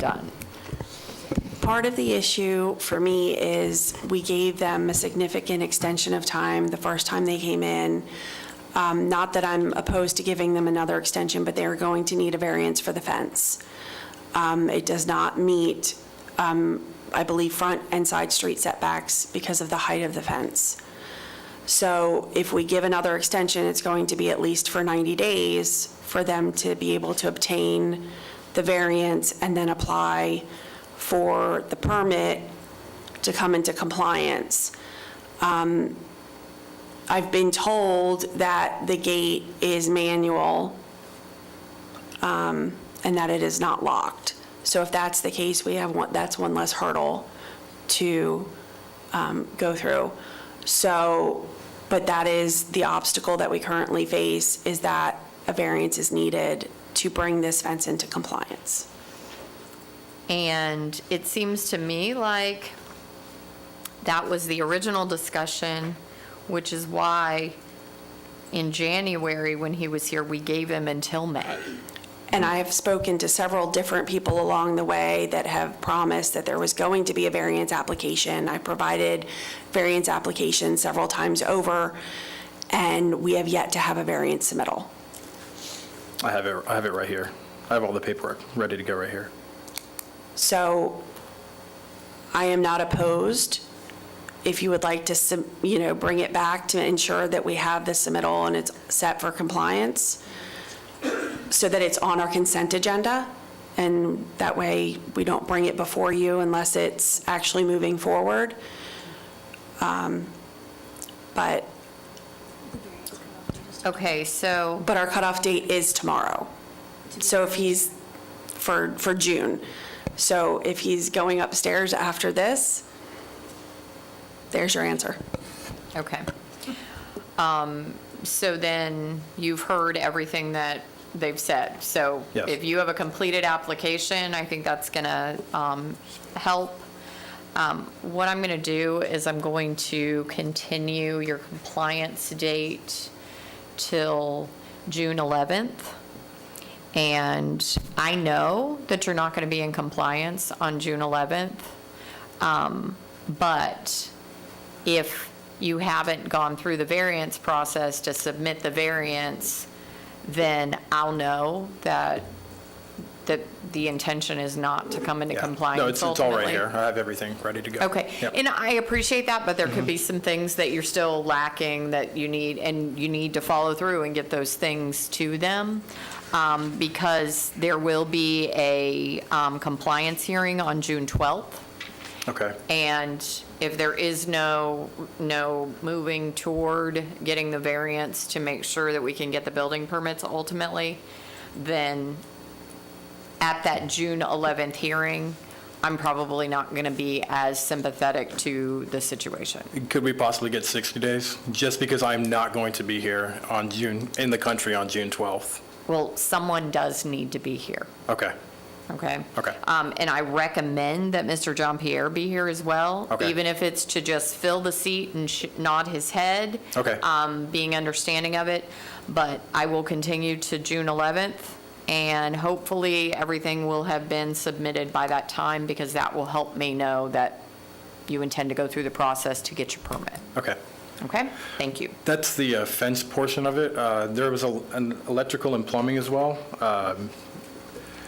I believe there was, But those are all part of the permits. So those permits, if you can go forward with getting those without the variance, then let's start that process now. That will help you as well.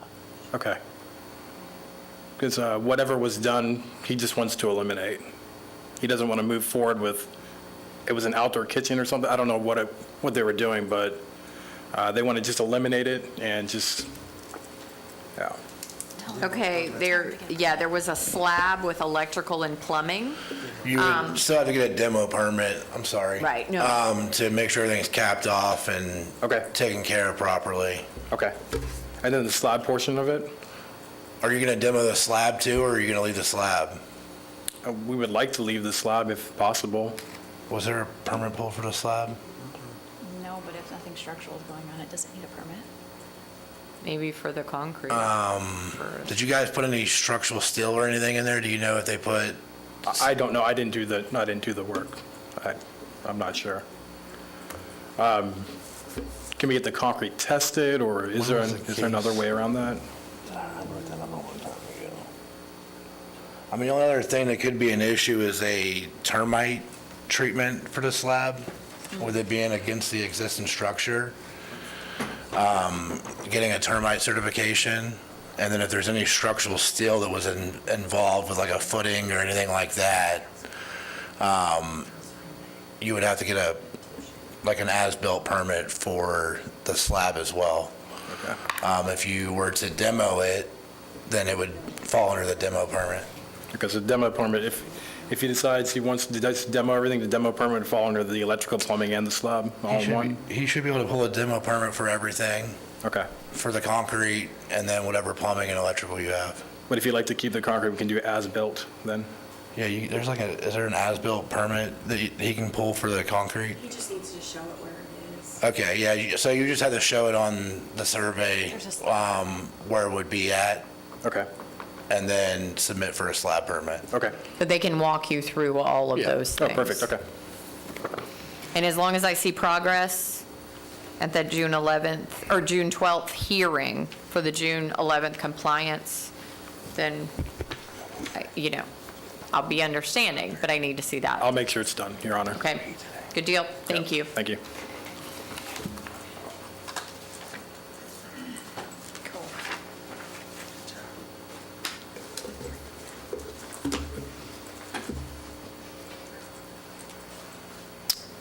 2519 CESM, Stacy and Anthony Locasi.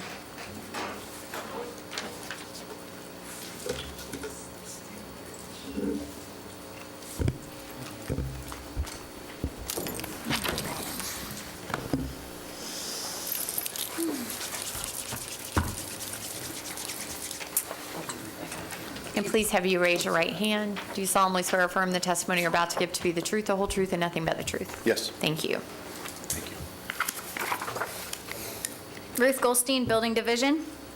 Case 25-19 CESM. Property owners are Stacy A. and Anthony D. Locasio, located at 219 Stevenage Drive in Longwood. The violation is installation of a concrete block wall without the required permit. This case was originally heard by the special magistrate on April 10th, 2025.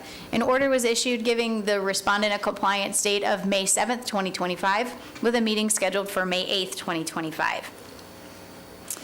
The administrative cost to process this case for the clerk totals $263.66.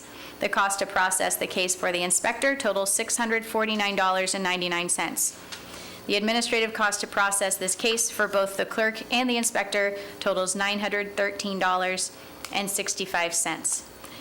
Recommendation is that the special magistrate issue an order constituting a lien retroactively to May 7th, 2025 at $250 per day and continues to accrue until in compliance. Can you go to the global screen? Thank you.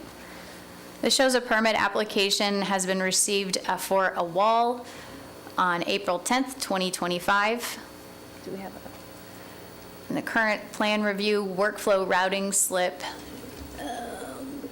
shows that it looks like they still have corrections that are required, and it may actually be still in the fire review cycle as of the 6th. But that is why it is not in compliance yet. The permit is still working through the cycle. Okay, This concludes my presentation. thank you. Yes, sir. How much time do you need to come into compliance? It looks to me like you're working toward. There are 5 overall. I think if that's an older slide or a screenshot, I believe it has been completed. It says RES. No review was required by fire. I guess they reviewed it and decided that no review was necessary. There are a total of 5 review comments. 3 of them are only, I had to get a site survey, and then I needed to put the site survey together with the site plan. So that will resolve 3 of their comments, so there's only 2 outstanding comments. I would ask that I don't know if this is the proper venue for it, but I would ask that it be characterized as a landscaping berm, because it's the only item that I can find that approximates its use in the yard. There was railroad ties just stacked up around the pool area to keep sand from the area around the pool from getting into the pool. That's the only purpose, that it's just meant to be a wall that looks better than the railroad ties and wouldn't rot. The old railroad ties are rotting out. I don't know if you can see them from one of the pictures, but they pretty much rotted out, and sand is going from the surrounding landscaping into the pool. Well, it's not considered a berm, but no, this is not the place for that determination. You'll have to, the county makes that determination, but I'm telling you 100% it's not a berm. I can't find any... A berm is earthen. So that's not earthen, that's masonry. So that's a building structure. So that's why the building permit is necessary. Okay, I mean, I don't know what to classify it as, and one of the comments refers to details for a wall and to show code compliance, but the applicable codes are not clear to me. I mean, it would fall under a retaining wall at that point. It definitely wouldn't fall under a berm. It is a structural wall assembly that was put there. Yeah, my pool is green. Stop looking at it. I see you looking at my green pool. No, that's fine. I mean, it's there, to obviously. He's staring at it. I see the judgment in his eyes. I was trying to figure out if that was a pumpkin in there. No, like I know, like you said, it's probably to divert the water, but it is a structural wall, CMU wall. I would put it under a partition wall, retaining wall, something to that aspect. Okay, maybe I can, I can't find the FBC codes that apply to this sort of structure. If it's retaining wall, that gives me a place to start. So 30 days? Could I get 60? Because I may have to get a detail from a PE structural just to draw up the detail to include with the drawings. I know I can answer 4 of the 5 comments I can answer today and just consolidate all that information onto one plan set. I am an electrical engineer, so I know that sometimes it's difficult to get into the work queue of other engineers, so especially for a small item. So I would request 60 days. Is there any objection to 60 No, I don't have a problem with that. You have my number too, so you can call me tomorrow and I can help you out with a code to send that over to you. That'd be helpful. I don't Thank have you. it off the top of my head, but I'll get it over to you. Okay, then I will go ahead and continue your compliance date to July 9th with a compliance hearing on July 10th. Okay, thank you. Thank you.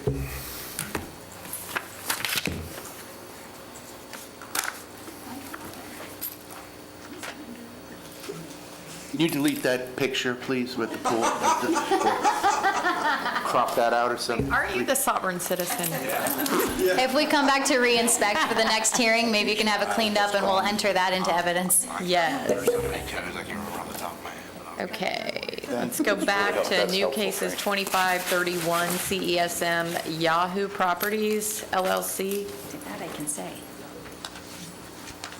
Makes me want to sing.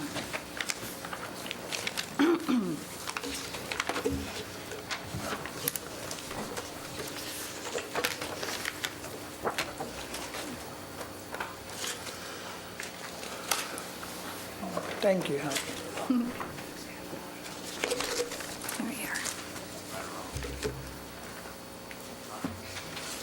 Sir, can I get you to raise your right hand, please? Do you solemnly swear or affirm the testimony you're about to give to be the truth, the whole truth, and nothing but the truth? Yes, ma'am. And can you state your name for the record, please? Vedanand J. Singh. Thank you. Sure.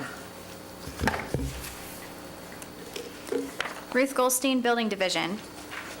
Case 25-31 CESM is for the property located at 9250 Overland Road in Apopka, which is owned by Yahoo Properties LLC. The violation charged is Seminole County Code, Chapter 40, Appendix A, Section 105.1. The description of the violation is roof repairs exceeding 1 square and installation and removal of solar panels without the required permits. This is our case summary slide showing the initial inspection, which was conducted May 30th, 2024, with a notice of violation mailed to the respondent June 4th, 2024. Compliance dates and extensions provided by the county are shown on the screen, as well as follow-up inspections for on-site inspections and computer inspections. The results of those re-inspections are that the violations remain on the property. This screenshot from the property appraiser website shows that Yahoo Properties LLC is the record owner of the property. These are copies of the signed certified return receipts that we received from the owner and the registered agent from the notice of hearing that was mailed out. This is a photo of the unpermitted solar reinstallation and the roof repair. This was taken during the inspection on May 31st, 2024. These photos were taken during inspection August 20th, 2024, showing the violation still on the property. And this slide shows all of the permit applications that have been received or issued for this parcel. It shows that permit application 24-14954, which is the first one on the screen that says solar, that was received October 2nd, 2024. The scope of work for that permit is solar removal and reinstallation, but it has not yet been issued due to outstanding required corrections. This next slide shows the workflow routing slip for the permit application. The corrections task was accepted by the applicant May 5th, 2025. No, go back one more slide. Sorry, I was too slow. This is the plan review correction comments that were submitted for that solar permit application. Next slide. Okay, this is Chapter 40, in which he is in violation of. Our recommendation is based on the testimony and evidence presented in case number 25-31 CESM. It is determined that the respondents are the record owners of the property located at 9250 Overland Road in Apopka, Seminole County, as determined by the property appraiser's records. They're in possession or control of the property, and they're in violation of Seminole County Code, Chapter 40, Appendix A, Section 105.1. It is further recommended that the special magistrate order the respondent to correct the violations on or before July 9th, 2025. In order to correct these violations, the respondent shall obtain the required permits for the cited violations. If the respondents do not comply with the order, a fine of $50 will be imposed for each day the violations continue or are repeated after compliance. The respondents must contact the inspector to verify compliance. The inspector assigned to this case is Brent Griffin. Brent Griffin, Seminole County Building Inspector. I presented a copy of this presentation to the clerk and requested to be entered into the record. And this concludes our presentation. Do you have any objections to the electronic case file that's been provided, submitted into the record? Well, I have no problem, but the trouble is I've been having a GC started since September. One thing at a time. I'll let you go in a second, but so you have no objection to this document being submitted into the record? No. Okay, I'll accept that. I do have a couple questions before you start. So there's a solar permit and an alteration permit. Is the alteration permit, I think I missed it. Is The that for the alteration roof? permit, that's issued. Okay. It just got issued. And do you have the scope of work, the exact scope of work on that? For the alteration. Yeah. We can get the exact scope of work. It was just 14641, yeah.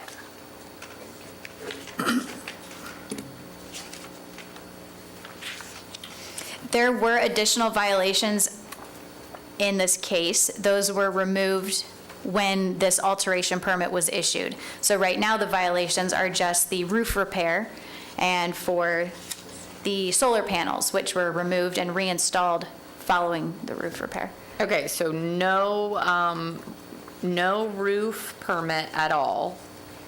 Correct. And then were those, because I'm seeing that there are two sets of solar panels on the roof. So I'm showing 3 colors of roof with solar panels on 2 of the sections of roof. And that's showing on the property card as well. And that was taken a year ago, or year and a half ago. So which part is offending, if you will? The roof repair was done. Obviously, probably here. Oh, no. I'm sorry. So you're just asking basically what area of the roof where the panels were removed and put back? Yeah, and what part of the roof repair are we talking about? Because I want to make sure that he understands what it is. That was Randy when Randy was out there. So, I mean, the roof repair there's still no permit for that, correct? No. So there's still no repair for the roof repair. But if you look in photo 5, Okay. or on the 53124, it's the one that runs across where the power line's at. Mm-hmm. The brown roof? Yeah, and then the same area, or same photos where the panels were removed and put back after the roof was fixed. So the photo to the left, it's not showing me the same area, right? Because Well, I'm that's, saying the same area on the, on page 5.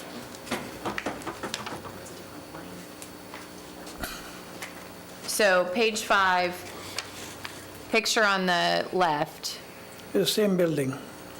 I understand that it's the same building, Okay. but it's different angles. So I'm sorry, the picture on the right shows the roof repair, Yes. and then the picture on the left shows what?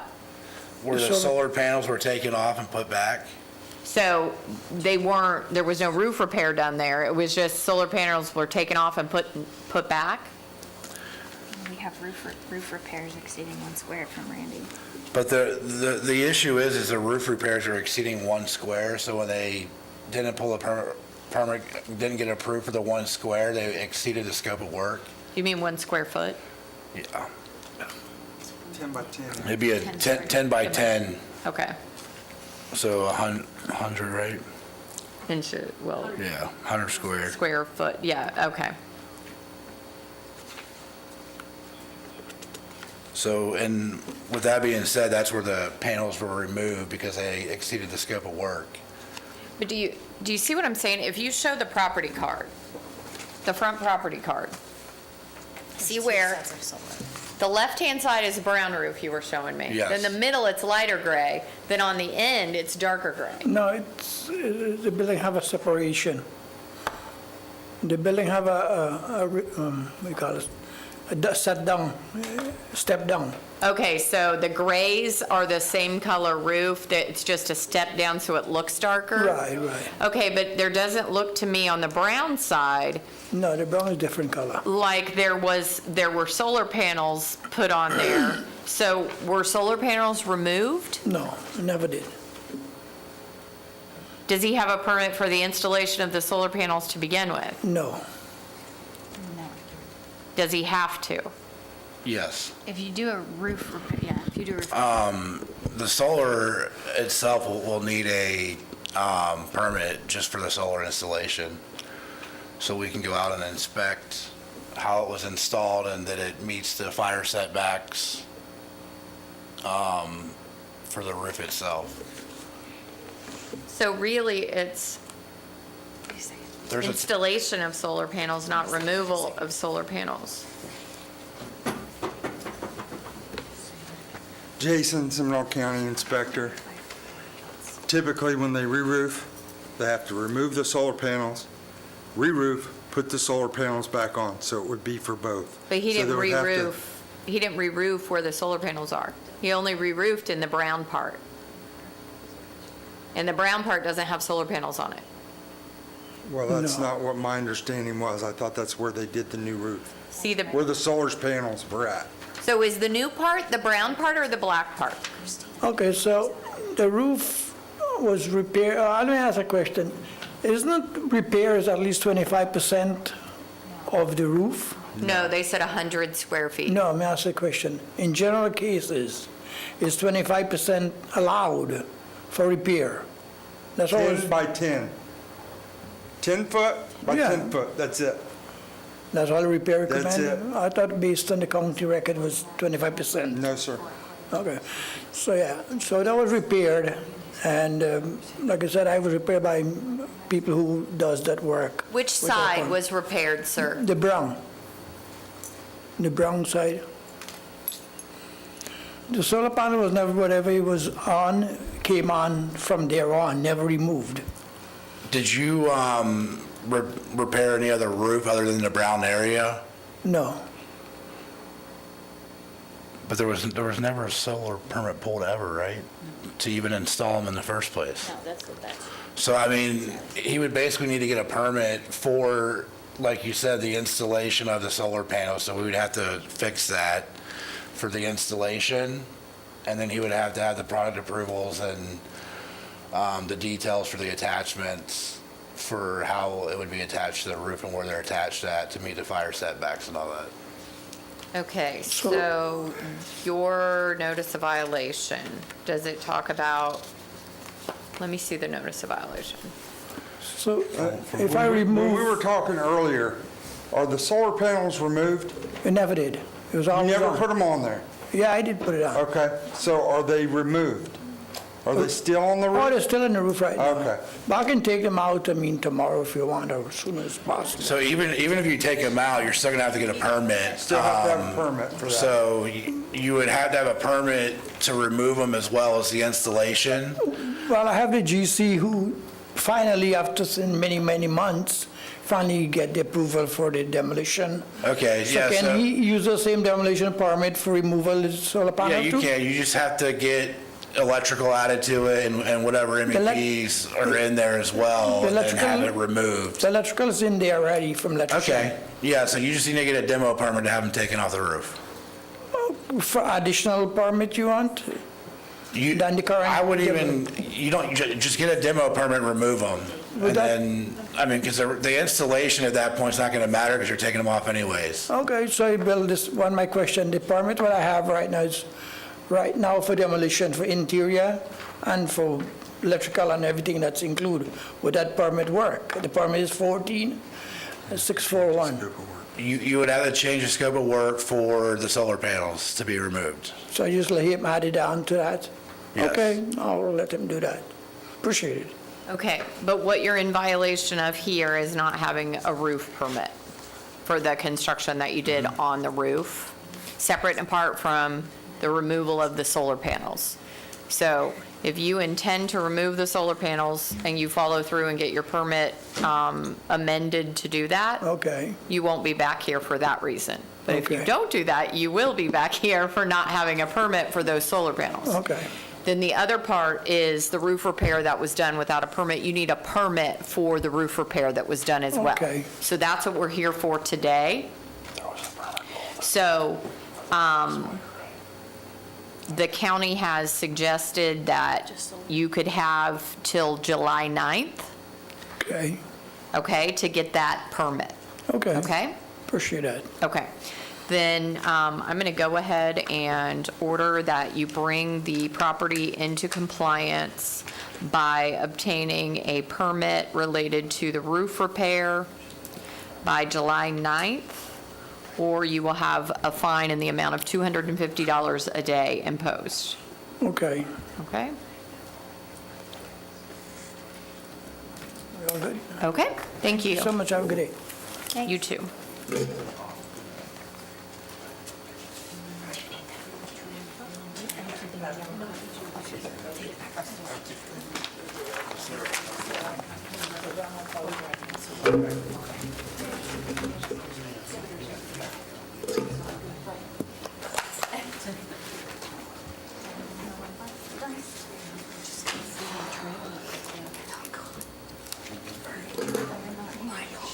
Oh, you want to stay for Freedom Trail? No. All right.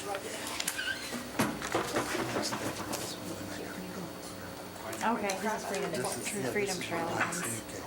Okay, yeah. It's Lane, okay, yeah. Thanks. This one's a big one. Yeah.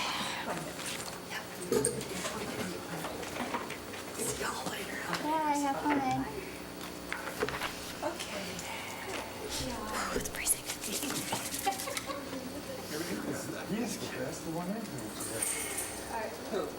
Yeah, until he scared the pants off of Julie. And then she jumped and I jumped. That's what happened. Yeah. The dog was under there and he like flinched. I heard his head. Don't ever grab her legs, you'll freak out. Either his head or your leg did this, and that made me jump. And then I saw him, and he was like, "What's going on?" All right, let's do 2532. Oh, goody. CESM. Erlane Rodriguez Santos and Mandy Reyes Hernandez.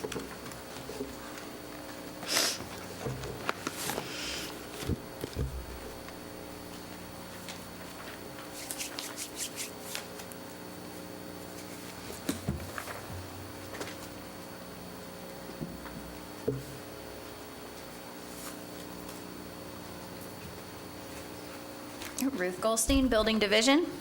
Case 25-32 CESM is for the property located at 3021 Freedom Trail in Oviedo, which is owned by Erlan J. Rodriguez Santos and Mandy G. Reyes Hernandez. The violation charged is Seminole County Code Chapter 40, Appendix A, Section 105.1. The description of the violations are installation of heat pump on the side of the house and interior and exterior alterations to the pole barn, including mechanical, electrical, and plumbing without the required permits. The case summary slide shows that the initial inspection was conducted January 3rd, 2025. Notice to the respondent was mailed February 3rd, 2025. Compliance dates and extensions provided from the county would be February 17th, 2025 and March 6th, 2025. Follow-up inspections are shown both on site visit and via computer. The results of those re-inspections are that the violations remain on the property. This slide shows the property appraiser's website showing that Erlan J. Rodriguez Santos and Mandy G. Reyes Hernandez are the record owners of the property. This photograph shows the notice of this hearing, which was posted on the property April 24th, 2025. This is a photo of the main structure on the property. When you first pull into the driveway, the heat pump, which is subject to this violation, is on the right side of the main structure, as indicated by the arrow on the screen, and the pole barn is behind the main structure, shown in the red box there. This is a photo of the pole barn located behind the main structure subject to this violation. These photos were taken during the inspection January 3rd, 2025. The next set of slides will show photos taken during the inspection on February 18th, 2025.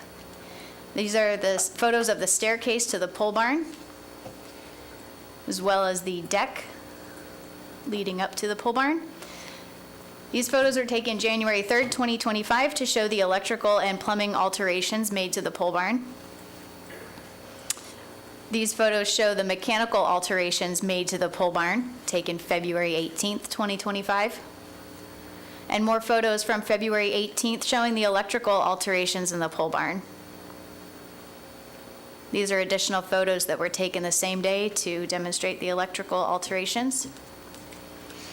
And these photos show electrical and plumbing alterations. These were taken February 18th. This is a photo of the pole barn stalls showing the electrical and more electrical photos. The interior of the pole barn is shown on this slide. These were taken February 18th, 2025, showing that living space has been created inside of the pole barn with a kitchen.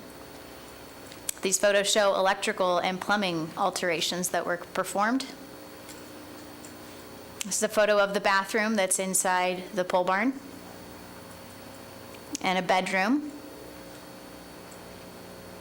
And we have mini splits installed, which are mechanical alterations taken inside the bedroom and the kitchen of the pole barn. And this is the laundry room, which shows the electrical panel and a tankless water heater. This photo of the heat pump was taken January 3rd, 2025, and February 18th, 2025. This is located on the main structure on the side of the house. There's a photo of the pole barn behind the house. This was taken April 17th, 2025. And this slide shows all of the permit applications that have been submitted relating to this parcel. None of these none of these permit applications have anything to do with any of the violations in this case. Next slide. Oh, wait, hang on. Did I have more on there? Hang on. I'm getting there. Yeah, next slide. Okay, this is chapter 40, which is what they're in violation of. And the recommendation is based on the testimony and evidence presented in case number 25-32 CESM. It's determined that the respondents are the record owners of the property located at 3021 Freedom Trail, Oviedo, in Seminole County, as determined by the property appraiser's records. They're in possession or control of the property and in violation of Seminole County Code Chapter 40, Appendix A, Section 105.1. It is further recommended that the special magistrate order the respondents to correct the violations on or before July 9th, 2025. In order to correct these violations, the respondents shall obtain the required permits for the cited violations. If the respondents do not comply with the order, a fine of $250 will be imposed for each day the violations continue or are repeated after compliance. The respondents must contact the inspector to verify compliance. The inspector assigned to this case is Brent Griffin. Brent Griffin, Seminole County Building Division. I presented a copy of this presentation to the clerk and requested to be entered into the record. And this concludes our presentation. Okay, I have a couple questions. The electronic case file will be accepted into the record. At what point does a pole barn stop becoming a pole barn when it's enclosed and someone lives in it or could live in it? Is it still considered a pole barn structurally? I think that's just what the notes were listed as. I mean, Because it is, would probably turn into it's an a ADU, structure. right? It's a structure with a, Probably turn into an ADU. It's more like a mixed use because the bottom level is a pole barn. It's being set up to be used for horses. And then upstairs, they built it out to be an ADU. so then doesn't it lose its pole barn status once it's been built out like that? Well, nevertheless, they would still need a permit for the pole barn. Oh, They're not- sure. They're not exempt. They're not an They're not ag property No. or anything? Well, they're listed as a. Single family? They're listed as A, Yeah, but they don't have the, but they don't have the DOR ag code. exemption. Right. No. okay. All right.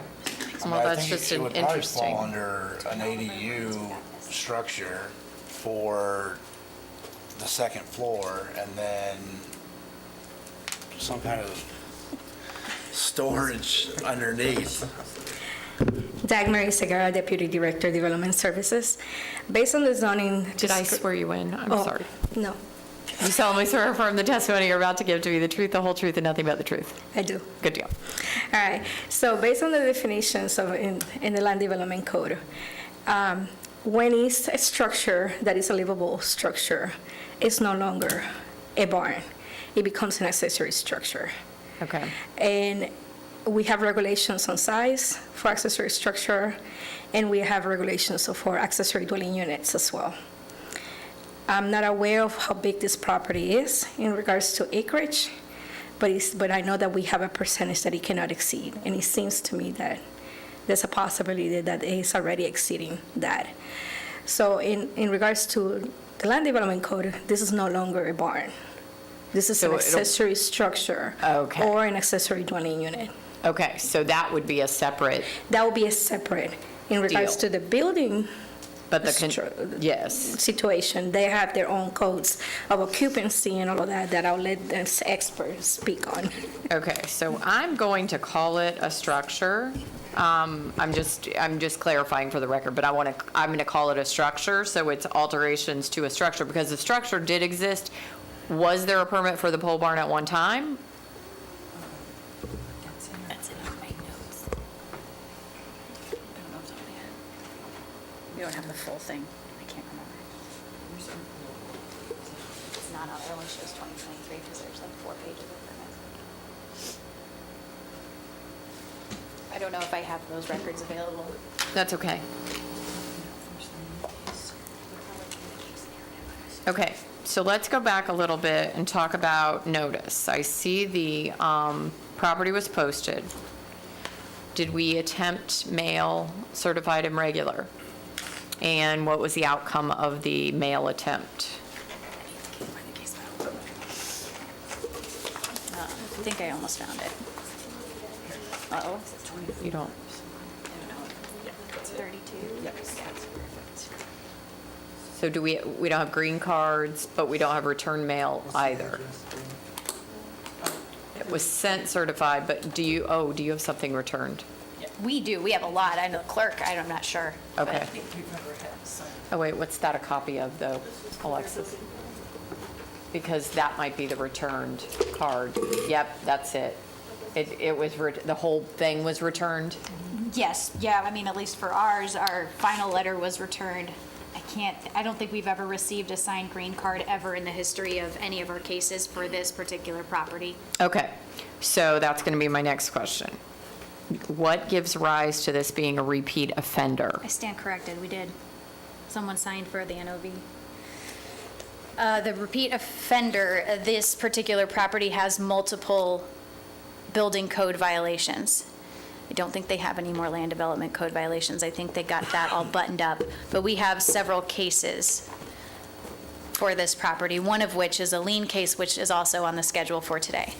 Okay. This is just the new one. And the previous case, I believe the lien was imposed in November 2024. For a different reason, though? Yes, if I'm correct, it has to do with the exterior portion of the property, like the paver driveway, the stairs, items on the main structure, the fencing.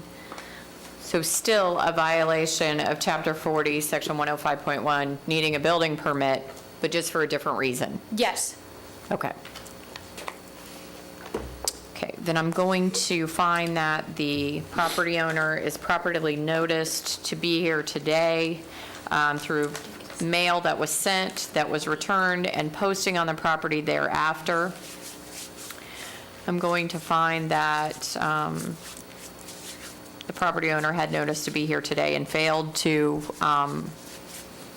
attend to provide any meaningful testimony. I'm going to find that there is, in fact, a violation of Chapter 40, Appendix A, Section 105.1, for failure to have the necessary building permits for the alterations to the structure on the property, including mechanical, electrical, and plumbing, without the required permits.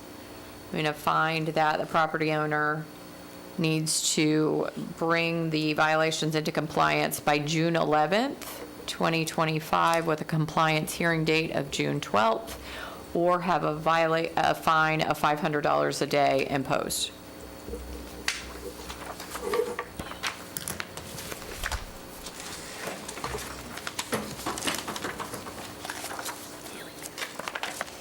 So now we're just on 2 lien cases. Almost done. Okay. You will. Oops, sorry.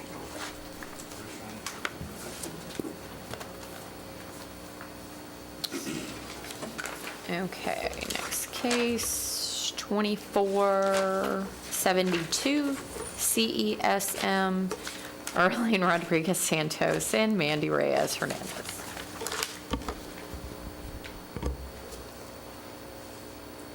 Oh, you're quick.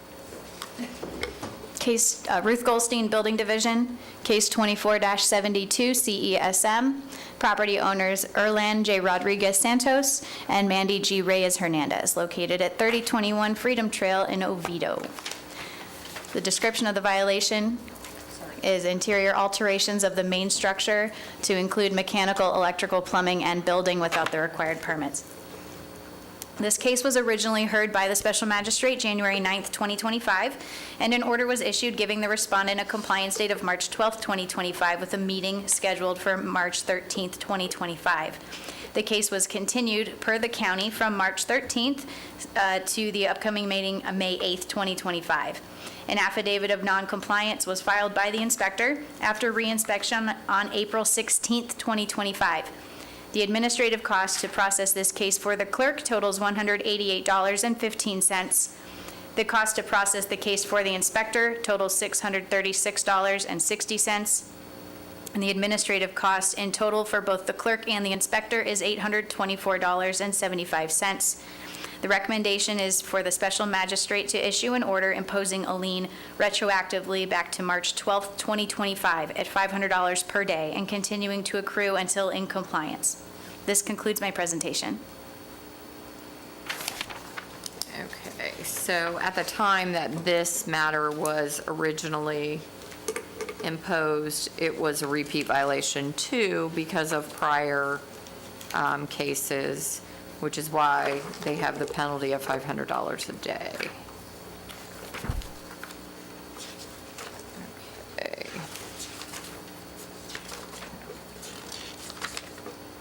That's for stuff on the inside.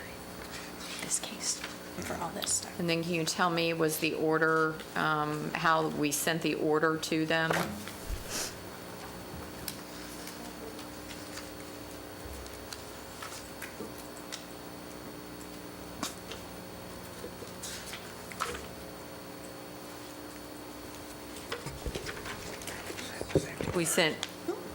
We sent it certified mail.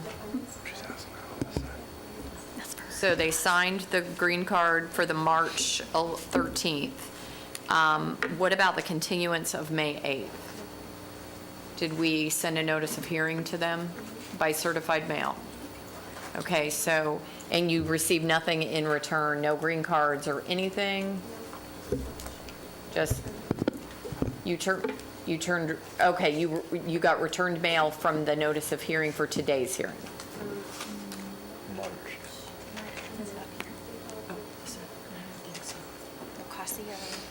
Well, what did you get green cards for?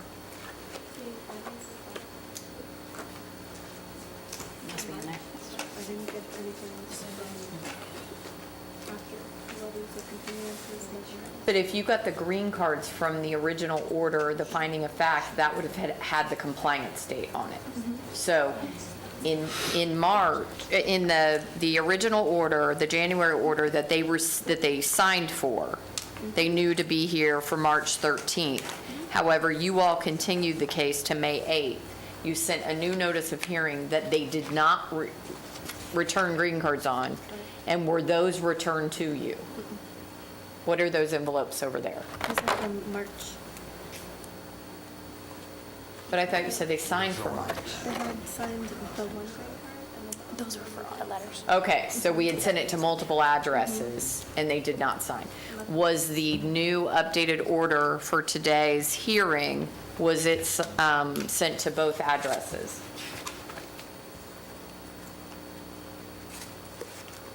It was sent to the one that they signed. Originally? Yeah, the address that they actually signed for, it was sent to that address. That only? Mm-hmm. And was that address the address in the property appraiser? Which address was that? Was it 10042 John Adams Way? The mailing address. Is where they signed? Okay, perfect. Did we post the property related to the hearing that was rescheduled for today? And this is what I'm seeing here. Okay, so the property was posted on April 24th saying that they needed to be here for today. Yes, I posted on the 24th. Okay, perfect.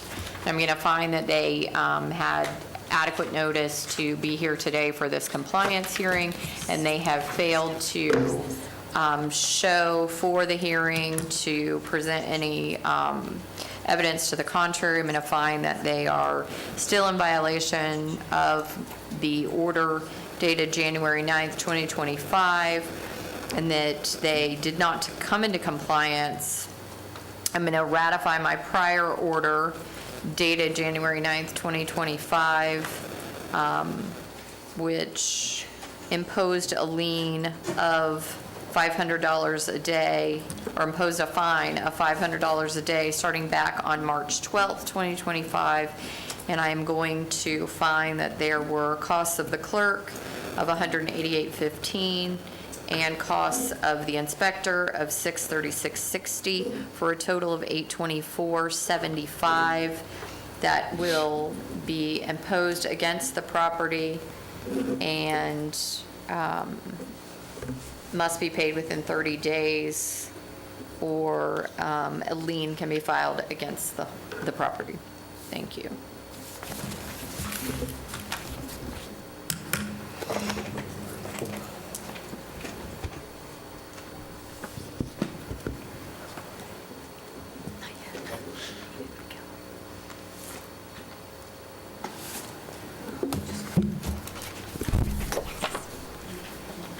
Lake Street.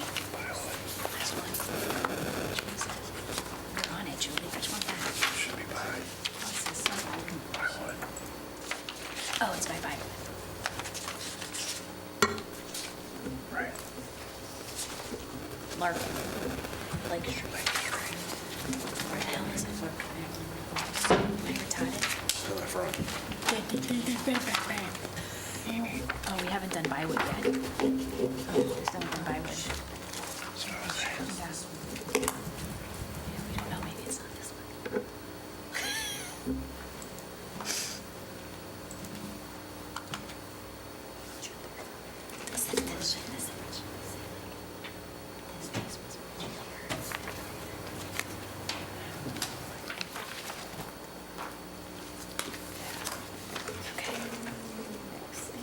It's 2475 CESM Robert and Carol Cotto.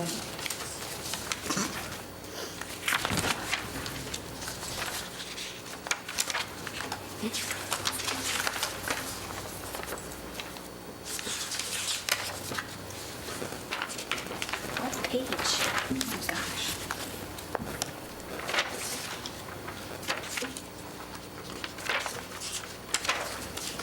This is so mean.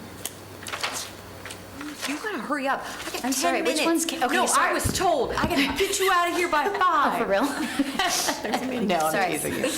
Totally teasing you. Take your Ruth time. Goldstein, Building Division, case 24-75 CESM. Property owners are Robert L. and Carolyn A. Cato at 1341 Bywood Drive in Geneva.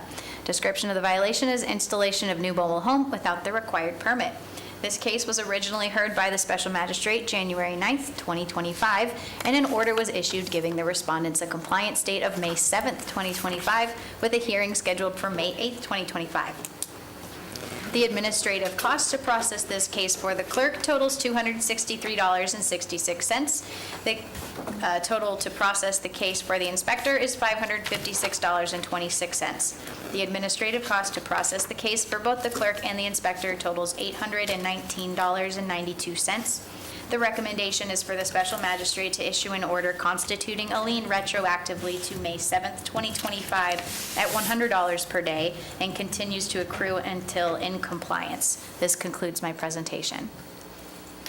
The order that was entered on January 9th, 2025, with a compliance date of May 7th, 2025, was it received by the property owner?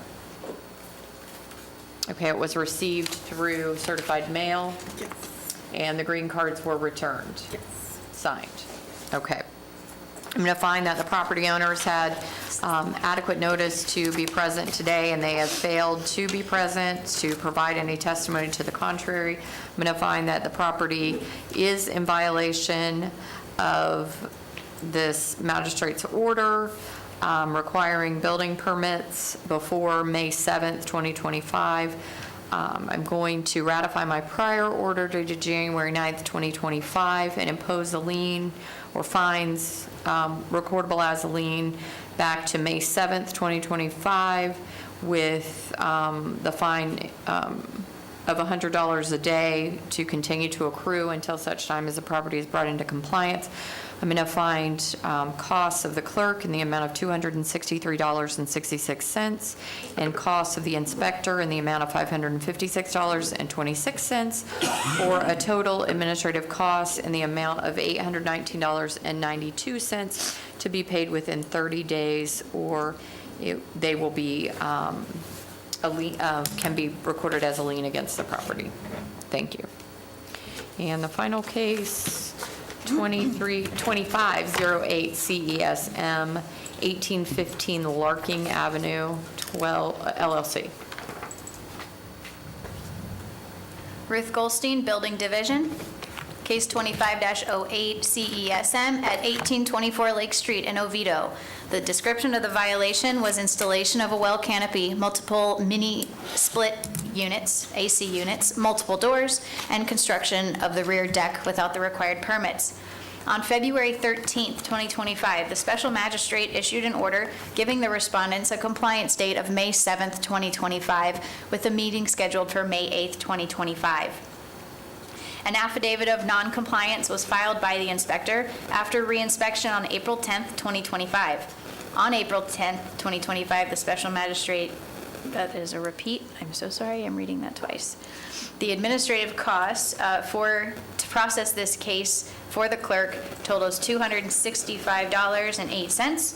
The administrative cost to process the case for the inspector totals $743.72.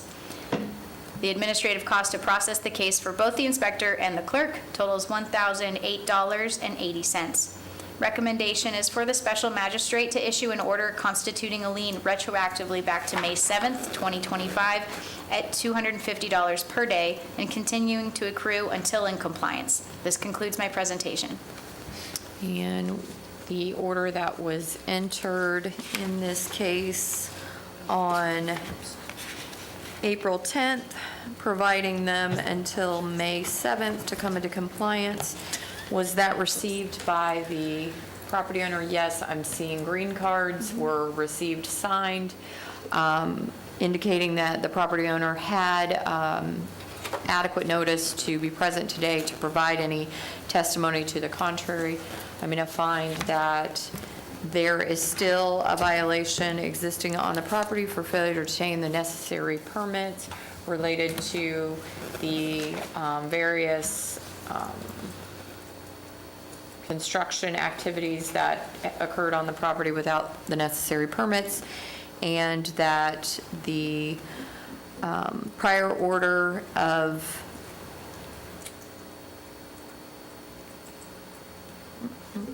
wait a second.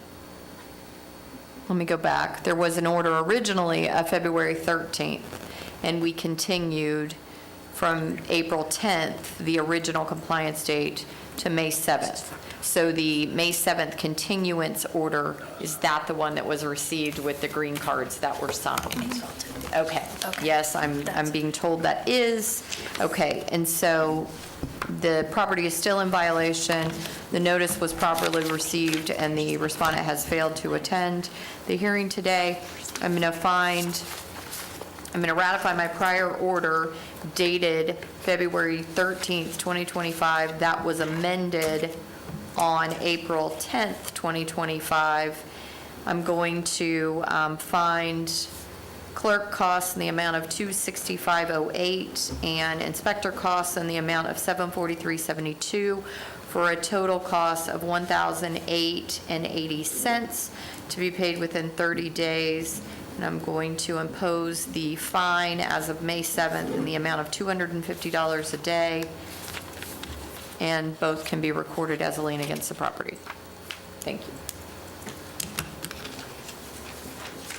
All right, that's it. And I still have 4 minutes. Nice. It's 3 now. Cue the classical music. That's right. Okay. Where's the gavel? Wait, I gotta approve minutes. So maybe I'm gonna break into my four Our AV my 4 professionals minutes. have suggested using the gavel To wake him up. to, no, not to wake him up, to indicate when the cases are changing. Each one. Well, when we're finished, so he can turn it off. Okay, I'm going to approve the minutes from the April 10th, 2025 meeting, and I'm going to confirm that the next hearing will be held on June 12th, 2025. We are adjourned.